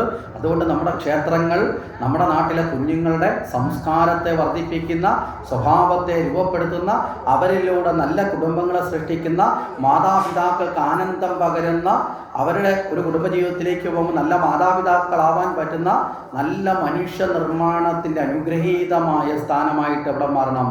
ക്ഷേത്രങ്ങൾ മാറേണ്ടതുണ്ട്. ആരാധനയ്ക്ക് വേണ്ടി മാത്രമായി ഈ ക്ഷേത്രങ്ങൾ മാറിയപ്പോഴാണ് ഹിന്ദുവിന് അപജയം വർദ്ധിച്ചു വരുന്നത്. ഇന്ന് നമ്മൾ നോക്കിയാൽ നാടൊട്ടുക്കുള്ള ക്ഷേത്രങ്ങളെല്ലാം വളർന്നിട്ടുണ്ട്. പക്ഷേ ക്ഷേത്രം വളർന്നതിനനുസരിച്ച് സ്വഭാവ ഗുണങ്ങളിലോ ജീവിത രീതികളിലോ നന്മയിലേക്ക് നമ്മൾ എത്തിയിട്ടുണ്ടോ? ഇല്ല. എന്താ കാരണം? അടിസ്ഥാനപരമായ അറിവ് പകർന്നു കൊടുക്കാനുള്ള വഴികൾ നഷ്ടപ്പെട്ടു പോയി. പണ്ടൊക്കെ ഒന്നുമില്ലെങ്കിലും വീട്ടിലെ മുത്തശ്ശിമാരെങ്കിലും വീട്ടിൽ നിന്ന് നാമം ചെല്ലുന്നത് കുഞ്ഞുങ്ങൾക്ക് കേൾക്കാമായിരുന്നു. കേട്ടെങ്കിലും അവരൊക്കെ കുറച്ച് നാമം പഠിക്കുമായിരുന്നു അല്ലേ? നമ്മളൊക്കെ കുട്ടിക്കാലത്ത് പല നാമവും പഠിച്ചത് വീട്ടിൽ അച്ഛനും അമ്മയും അല്ലെങ്കിൽ അപ്പൂപ്പനും ഒക്കെ അമ്മൂമ്മയൊക്കെ ഇരുന്ന് ചെല്ലിയത് കേട്ടിട്ടാണ് നമ്മളൊക്കെ പഠിച്ചത്. ഇന്ന് അങ്ങനെയുള്ള മുത്തശ്ശിമാർ വരെ സീരിയലിൻ്റെ പുറകിലാണ്. അവർ പോലും ഇന്ന് തല ഇഴുക്കാൻ പാടാതെ നടക്കുന്നത്, മനസ്സിലായില്ലേ? വയസ്സാം കാലത്തെങ്കിലും തല നേരെയാവുമെന്ന് വിചാരിക്കുമ്പോഴാണ് മുത്തശ്ശിമാർ വയസ്സാം കാലത്ത് നേരെയല്ല. ഈ അടുത്ത കാലത്ത് ഒരു കുടുംബത്തൊരു പ്രശ്നം ഉണ്ടായപ്പോൾ അവിടത്തേക്ക് ചേട്ടൻ വിളിച്ചിട്ട് അവിടേക്കൊന്ന് പോകേണ്ടി വന്നതൊന്ന് ക്ലിയർ ചെയ്യാൻ വേണ്ടി. അവിടെ ചെന്ന് കഴിയുമ്പോൾ ചില്ലറ ചേട്ടൻ പറഞ്ഞത് വീട്ടിലേക്കൊന്ന് പോകണം, ഒന്ന് സ്വസ്ഥമായിട്ട് കിടന്നുറങ്ങണം. വീട്ടിലാണെങ്കിൽ ഭാര്യയും അമ്മയും കൂടെയുള്ള വഴക്ക് തുടങ്ങിയിട്ട് 2 മണിക്കൂറായി ഞാൻ റോഡിൽ നിൽക്കുക. എങ്ങനെയെങ്കിലും അഭിലാഷ് ഒന്ന് പോയിട്ടൊന്ന് തണുപ്പിച്ചെന്ന് ഞാനൊന്ന് കയറിക്കോളാം. അപ്പോൾ ചെന്ന് തിരക്കിയപ്പോൾ പരീക്ഷാകാലമാണ്. അപ്പം വീട്ടിലെ മരുമോള് പറഞ്ഞു, കുട്ടികൾക്ക് പരീക്ഷയാണ്, TV വെക്കാൻ പറ്റത്തില്ല. വീട്ടിലെ അമ്മൂമ്മ പറയുന്നു, പഠിക്കുന്ന കാര്യം നല്ല, അല്ലെങ്കിൽ അവന്മാർ പഠിക്കാനൊന്നും കൊള്ളത്തില്ല, അവന്മാരെന്തോ പഠിക്കുമെന്ന, അവന്മാരൊന്നും രക്ഷപ്പെടത്തില്ലെന്ന് എനിക്ക് നല്ലപോലെ അറിയാം. പിന്നെയോ എന്നോടുള്ള ദേഷ്യം കൊണ്ട് ഞാൻ കാണാതിരിക്കാൻ വേണ്ടി മാത്രമാണ് അവൾ കുട്ടികളെ പേര് പറഞ്ഞ് TV ഇടാത്തത്. ഇതാണ് തർക്കം. അവസാനം പറഞ്ഞ് ഒരു വഴിയിലേക്ക് കൊണ്ടുവന്ന് എത്തിച്ചിട്ട് അവസാനം സമ്മതിച്ചു. ഇപ്പോൾ പകൽ സമയത്ത് കുട്ടികൾ സ്കൂളിലോ പരീക്ഷയ്ക്കൊക്കെ പോകുമ്പോൾ മുത്തശ്ശി TV കണ്ടോട്ടെ, രാത്രിയിൽ എന്തായാലും തൽക്കാലത്തേക്ക്. അവസാനം ചെന്ന് പറഞ്ഞതൊക്കെ കൊണ്ട് നമുക്കൊരു പരിചയമൊക്കെ ഉള്ളതുകൊണ്ട് അമ്മ കേട്ടു. ഇതെല്ലാം കഴിഞ്ഞപ്പോൾ തിരിച്ചു പോകാൻ നേരത്ത് അമ്മ പറഞ്ഞു, മോനെ നീ ഇതൊക്കെ ഒന്ന് പറഞ്ഞ് നീ അമ്പലത്തിലൊക്കെ ഈ പ്രഭാഷണമൊക്കെ നടത്താൻ പോകുന്നതൊക്കെ ഞാനൊക്കെ കേട്ടത് കൊണ്ടാണ് നീ പറഞ്ഞ് ഞാൻ കേൾക്കുന്നത് കേട്ടോ, ഇതൊക്കെ ഞാൻ കേട്ടു. പക്ഷെ എന്നാലും മോനെ ഒരു കാര്യം കൂടെ ഓർക്കണം, അവളോട് എപ്പോഴെങ്കിലും ഒന്ന് പറഞ്ഞു, ഞാനിനി എത്ര കാലം ഇത് കാണാൻ. മനസ്സിലായില്ലേ? ഇതാണ് അവസ്ഥ. ഈ അവസ്ഥയിലാണ് നമ്മൾ ചിന്തിക്കുന്നതെങ്കിൽ നമ്മുടെ കുടുംബങ്ങളൊക്കെ നേർവഴിക്കാവുമോ? ഇതെല്ലാം നടത്തിയിട്ട് നമ്മൾ വൈകിട്ട് അമ്പലത്തിൽ പോയതുകൊണ്ട് ഭഗവാനെ എൻ്റെ കുടുംബം നന്നാവണേ, കുടുംബാർച്ചന ഒരെണ്ണം നടത്തിയെന്ന് പറഞ്ഞിട്ട് വല്ല കാര്യമുണ്ടോ? അവിടെ ഇരിക്കുന്ന തിരുമേനിയുടെ കുഴപ്പവും അല്ല, അവിടെ ഇരിക്കുന്ന ദേവൻ്റെ കുഴപ്പവും അല്ല. അങ്ങനെയും ചിന്തിക്കുന്ന ആൾക്കാരുണ്ട്. ഈ കഴിഞ്ഞാൽ അങ്ങേ വർഷം സപ്താഹമൊക്കെ കഴിഞ്ഞിട്ട് നാട്ടിൽ ചെല്ലുമ്പോൾ നാട്ടിൽ കുറേ ഫ്ലെക്സ് ഇരിക്കുന്നു. SLCക്ക് ഫുൾ A+ വാങ്ങിയവരും അല്ലാതുള്ളവരൊക്കെ ഇങ്ങനെ ചിത്രം പിടിച്ചിരിക്കുന്നു. അപ്പോൾ അതിൽ നോക്കിയപ്പോൾ പരിചയമുള്ള പല കുട്ടികളെയും കണ്ടു. അപ്പോൾ അതിൽ ഈ ചിത്രത്തിൽ തിരിഞ്ഞ് നടക്കുമ്പോഴാണ് അതിലെ ഒരു കുട്ടിയുടെ അമ്മ അതിലേക്കൂടെ നടന്നു വന്നു. അപ്പോൾ അതിന് 9 A+ ആണുള്ളത്. അപ്പം ഞാൻ പറഞ്ഞാൽ ഫോട്ടോ കണ്ടിരുന്നു, മോളെന്തായാലും നന്നായി പഠിച്ചല്ലോ, പാസ്സായല്ലോ, 9 A+ ഒക്കെ കിട്ടിയല്ലോ. ഈ നമ്മുടെയൊക്കെ അവസ്ഥ വെച്ച് നോക്കി 9 A+ ഒക്കെ എന്ന് വെച്ചാൽ സ്വർഗരാജ്യമാണ്. മനസ്സിലായില്ലേ? സ്വന്തം കണ്ണാടി നോക്കിയിട്ടാണല്ലോ മറ്റൊരാളെ കണ്ണാടി നമ്മൾ നോക്കേണ്ടത്. അപ്പോൾ അങ്ങനെയൊക്കെ വെച്ച് നോക്കി 9 A+ ഒക്കെ മേടിച്ച ആൾക്കാരൊക്കെ നമ്മളൊക്കെ ഞാനൊക്കെ, നിങ്ങളല്ല ഞാൻ പറഞ്ഞത്, ഞാനൊക്കെ അവരെ കാലിൽ തൊട്ട് എഴുതേണ്ടി വരും. കാരണം വെച്ചാൽ അത്രയൊന്നും നമ്മളൊന്നും വലിയ മിടുക്ക് കാട്ടിയവരൊന്നും അല്ല. പക്ഷെ അന്ന് ഇപ്പോൾ പക്ഷേ ഈ ഇത്രയും വലിയ ഗ്രന്ഥമൊക്കെ വെച്ച് പറയുമ്പോൾ എങ്ങനെ ഇതൊക്കെ പഠിച്ചു എന്നുള്ളത് നമുക്ക് പോലും അറിയാൻ പറ്റാത്ത ഒരവസ്ഥയെ ചിന്തിക്കുന്ന ഒരു തലമാണ്. ശരി, ഇത് ഭഗവാന്റെ കാരുണ്യമാവാം എന്ന് മാത്രമേ ചിന്തിക്കുന്നുള്ളൂ. അപ്പോൾ ആ കുട്ടിയുടെ അമ്മയോട് ഇത് പറഞ്ഞപ്പോൾ അമ്മ പറഞ്ഞു, കുഴപ്പമില്ല, 9 A+ ഒക്കെ കിട്ടി. അപ്പം ഞാൻ പറഞ്ഞ അഡ്മിഷനൊന്നും വലിയ വരുത്തില്ല എന്നൊക്കെ പറഞ്ഞപ്പോൾ അമ്മ പറയാം, എന്നാലും അപ്പുറത്തെ ശകുന്തളയുടെ മോക്ക് 10 എണ്ണം കിട്ടി. അപ്പം വിഷമം എന്താ, കുഞ്ഞ് 9 മേടിച്ചതല്ല, അപ്പുറത്തേക്ക്. എന്നിട്ട് അതിൻ്റെ കാരണം പറഞ്ഞെന്തറിയോ, ഞാൻ അന്നേ പറഞ്ഞ അവളടുത്ത് പേന പൂജിക്കാൻ പോകുമ്പോൾ അവിടെ ആ ദേവിയുടെ അമ്പലത്തിൽ പോയാൽ മതിയെന്ന്. അവൾ കേട്ടില്ല. അവൾ മറ്റേ ശിവൻ്റെ അമ്പലത്തിൽ കൊണ്ടുപോയി പേന പൂജ. അവിടുത്തെ തിരുമേനി അത്ര ശരിയല്ല, അയാളെ പൂജ പോരാ, അതുകൊണ്ടാണ് മോക്ക് ഏത് കിട്ടാത്തത് 10 A+. ഇങ്ങനെയൊക്കെയുള്ള വിശ്വാസികൾ ഉണ്ടായാലുള്ള അവസ്ഥയെന്ന് ആലോചിച്ച് നോക്കുക. പറഞ്ഞതിൻ്റെ ആശയം മനസ്സിലായി? അപ്പം നമ്മൾ ഗുരുവായൂരപ്പന് ഈ വീടിൻ്റെ ഐശ്വര്യം എന്ന് എഴുതി സ്റ്റിക്കർ ഒട്ടിച്ചത് കൊണ്ട് വീടിന് ഐശ്വര്യം ഉണ്ടാവില്ല. ആകെ ഐശ്വര്യം ഉണ്ടായിട്ടുണ്ട് ആർക്കാ? ഇത് വിറ്റാക്കും. കാരണം എന്താ, നമ്മൾ 20 രൂപ കൊടുത്ത് വാങ്ങിച്ചത് കൊണ്ട് അതേ കണക്ക് 1000 പേര് 20 രൂപ കൊടുത്ത് വാങ്ങിച്ചാൽ അയാൾക്കൊരു 20,000 രൂപ കിട്ടും, അയാൾക്ക് ഐശ്വര്യം ഉണ്ടായിട്ടുണ്ട്, തീർച്ചയാണ്. പക്ഷേ ഇത് വീട്ടിൽ കൊണ്ട് ഒട്ടിച്ചിട്ട് വീട്ടിനകത്ത് നമ്മൾ കംസനും പൂതനയും ശൂർപ്പണകയും കുംഭകർണൻ്റെയൊക്കെ സ്വഭാവം കാണിച്ചാൽ ഐശ്വര്യം ഉണ്ടാവുമോ? ഒരിക്കലും ഉണ്ടാവില്ല. അപ്പം ശരിയായ കർമ്മയോഗം, അതായത് ഭഗവത് സ്മരണയോടുള്ള കർമ്മമാണ് കർമ്മയോഗം. ആ കർമ്മത്തിലൂടെ ഒരിക്കലും ഞാനെന്നും എൻ്റേതെന്നുള്ള അഹങ്കാരം ഉണ്ടാവുകയില്ല. കർത്തൃത്വ ഭോക്തൃത്വ ഭാവങ്ങൾ തൊട്ടു തീണ്ടാതെ, അതിനെയാണ് ഗീതയിൽ പറയും, കർമ്മണ്യേ വാദിഹാരസ്തേ മാം ഫലേഷു കഥാചന. കർമ്മങ്ങൾ അനുഷ്ഠിക്കുക, ഒരിക്കലും അതിൻ്റെ ഫലം പ്രതീക്ഷിക്കരുത് എന്ന് പറയുന്നത്. അത് കഴിഞ്ഞാൽ തൊട്ടുപുറകെ ചോദിച്ചു ഈ അവതാര കഥകളെക്കുറിച്ച് പറഞ്ഞു. അത് കഴിഞ്ഞിട്ട് അഭക്തന്മാരുടെ ഗതിയെക്കുറിച്ച് ചോദിച്ചു. ഇനി ഭക്തി ഇല്ലാത്തവർക്ക് എന്ത് പറ്റും? ഇവരെ ഭക്തിയെക്കുറിച്ച് ചർച്ച ചെയ്തത്. ഇനി ഭക്തി ഇല്ലാത്തവരുടെ അവസ്ഥ എന്തായിരിക്കും എന്ന ചോദ്യം വന്നു. ആ സമയത്ത് പറഞ്ഞു പുനരവി ജനനം പുനരവി മരണം. മനസ്സിലായില്ലേ? വീണ്ടും വീണ്ടും ജനിക്കുക, മരിക്കുക, വീണ്ടും ജനിക്കുക, വീണ്ടും മരിക്കുക എന്ന അവസ്ഥയിലേക്ക് എന്നും. അവിടെയാണ് ഭജഗോവിന്ദം ഭജഗോവിന്ദം ഗോവിന്ദം ഭജ മൂഢമതേ, മൂഢനായ മനുഷ്യ നീ ഈശ്വരനെ ഭജിക്കൂ എന്ന നിലയിൽ അവനോട് കാരുണ്യത്തോടെ അവനെ അതിലേക്ക് എത്തിക്കാൻ വേണ്ടിയിട്ട് അവരോട് ഒരിക്കലും നമ്മൾ അവരെ തെള്ളിക്കളയരുത്, സഹാനുഭൂതിയോടുകൂടി കാണണം. മനസ്സിലായില്ലേ? ഈശ്വര ഭക്തന്മാർ മോശക്കാരാവാനുള്ളവരെ നാളെ അവർ ഈശ്വര ഭക്തന്മാരായി മാറണമെങ്കിൽ നമ്മുടെ സഹവാസം കൊണ്ട് നമുക്കവരെ നേരായ വഴിയിലേക്ക് കൂട്ടിക്കൊണ്ടുവരാൻ സാധിക്കണം. അതുകൊണ്ട് അഭക്തന്മാരുടെ ഗതി അധോഗതിയാണ്. ആ അധോഗതിയിൽ നിന്ന് അവരെ രക്ഷിക്കുക എന്നത് നമുക്ക് ലഭിക്കുന്നൊരു ഭാഗ്യമാണ്. അതുകൊണ്ട് നമ്മൾ അവരെ നമ്മളോടൊപ്പം ചേർത്ത് ഉയർത്തിക്കൊണ്ടുവരാൻ ശ്രമിക്കണം. നമ്മളെയും കൂടെ വെള്ളത്തിൽ പിടിച്ച് മുക്കുന്ന ഗജേന്ദ്രനെ താഴോട്ട് വലിച്ച മുതലയുടെ കണക്ക് അവരാവരുത്. മനസ്സിലായില്ലേ? അതും കൂടെ ശ്രദ്ധിക്കണം ചേർത്ത് പിടിക്കാൻ പോകുമ്പോൾ. അത് കഴിഞ്ഞിട്ട് അടുത്ത് ചോദിച്ചു, ഭിന്ന ഭിന്ന യുഗങ്ങളിൽ പല പല യുഗങ്ങളുണ്ട്, 4 യുഗങ്ങളുണ്ട്. ഈ 4 യുഗങ്ങളിൽ ഈശ്വരനെ പ്രാപിക്കാനുള്ള മാർഗങ്ങൾ ഏതൊക്കെയാണെന്ന് ചോദിച്ചു. അപ്പോൾ സത്യയുഗത്തിൽ അവിടെ പറയുന്ന ശുഭ്രമായതാണ്, അവിടെ തപസ്സോ ധ്യാനമായിരുന്നു. അത് കഴിഞ്ഞ് ത്രേതായുഗത്തിലേക്ക് വന്നപ്പോൾ യാഗാദികളായി. അത് കഴിഞ്ഞ് ദ്വാപരയുഗത്തിൽ പൂജയായിരുന്നു എങ്കിൽ കലിയുഗത്തിൽ പൂജയ്ക്കും അപ്പുറത്തേക്ക് നമ്മൾ എത്തുന്നത് നാമജപം. മനസ്സിലാവുന്നുണ്ടോ? അപ്പം നാമജപമാണ്. അപ്പോൾ പൂജയുടെ ഘട്ടം ദ്വാപരം എന്ന് വെച്ചാൽ പൂജ വേണമല്ല, പൂജയും അതിനോടൊപ്പം നാമജപം. നമുക്ക് വേണ്ടി നമ്മളൊരു വഴിപാടെടുത്ത് അവിടെ നിന്ന് ആ വഴിപാട് നടത്തുന്ന തിരുമേനി പൂജിക്കുന്ന സമയത്ത് അല്ലെങ്കിൽ ആ യജ്ഞ പുരോഹിതൻ അത് പൂജിക്കുമ്പോൾ നമ്മൾ എന്ത് ചെയ്യണം? ആ സമയത്ത് നമ്മൾ ആ നാമം ജപിച്ച് ആ പൂജയിൽ നമ്മളാൽ ചേരണം. മനസ്സിലാവുന്നുണ്ടോ? എങ്കിലാണ് അതിൻ്റെ സദ്ഫലം ഉണ്ടാവുന്നത്. അപ്പോൾ നാമജപമാണ്. അതുകൊണ്ട് തന്നെയാണ് പൂന്താനം പറഞ്ഞത്, ഈ നാമം നമുക്ക് വേണ്ടി അല്ലെങ്കിൽ മറ്റൊരാൾക്ക് വേണ്ടിയെങ്കിലും ഭഗവാന്റെ നാമം ഉച്ചരിക്കുക. സ്വപ്നത്തിലെങ്കിലും തന്നെത്താൻ അറിയാതെ സ്വപ്നത്തിലെങ്കിലും ഉച്ചരിക്കുക. ഇനി മറ്റൊരാളെ കളിയാക്കാൻ വേണ്ടിയിട്ടാണെങ്കിലും അറിയാതെയാണെങ്കിലും ഭഗവാന്റെ നാമം ഉച്ചരിക്കുക.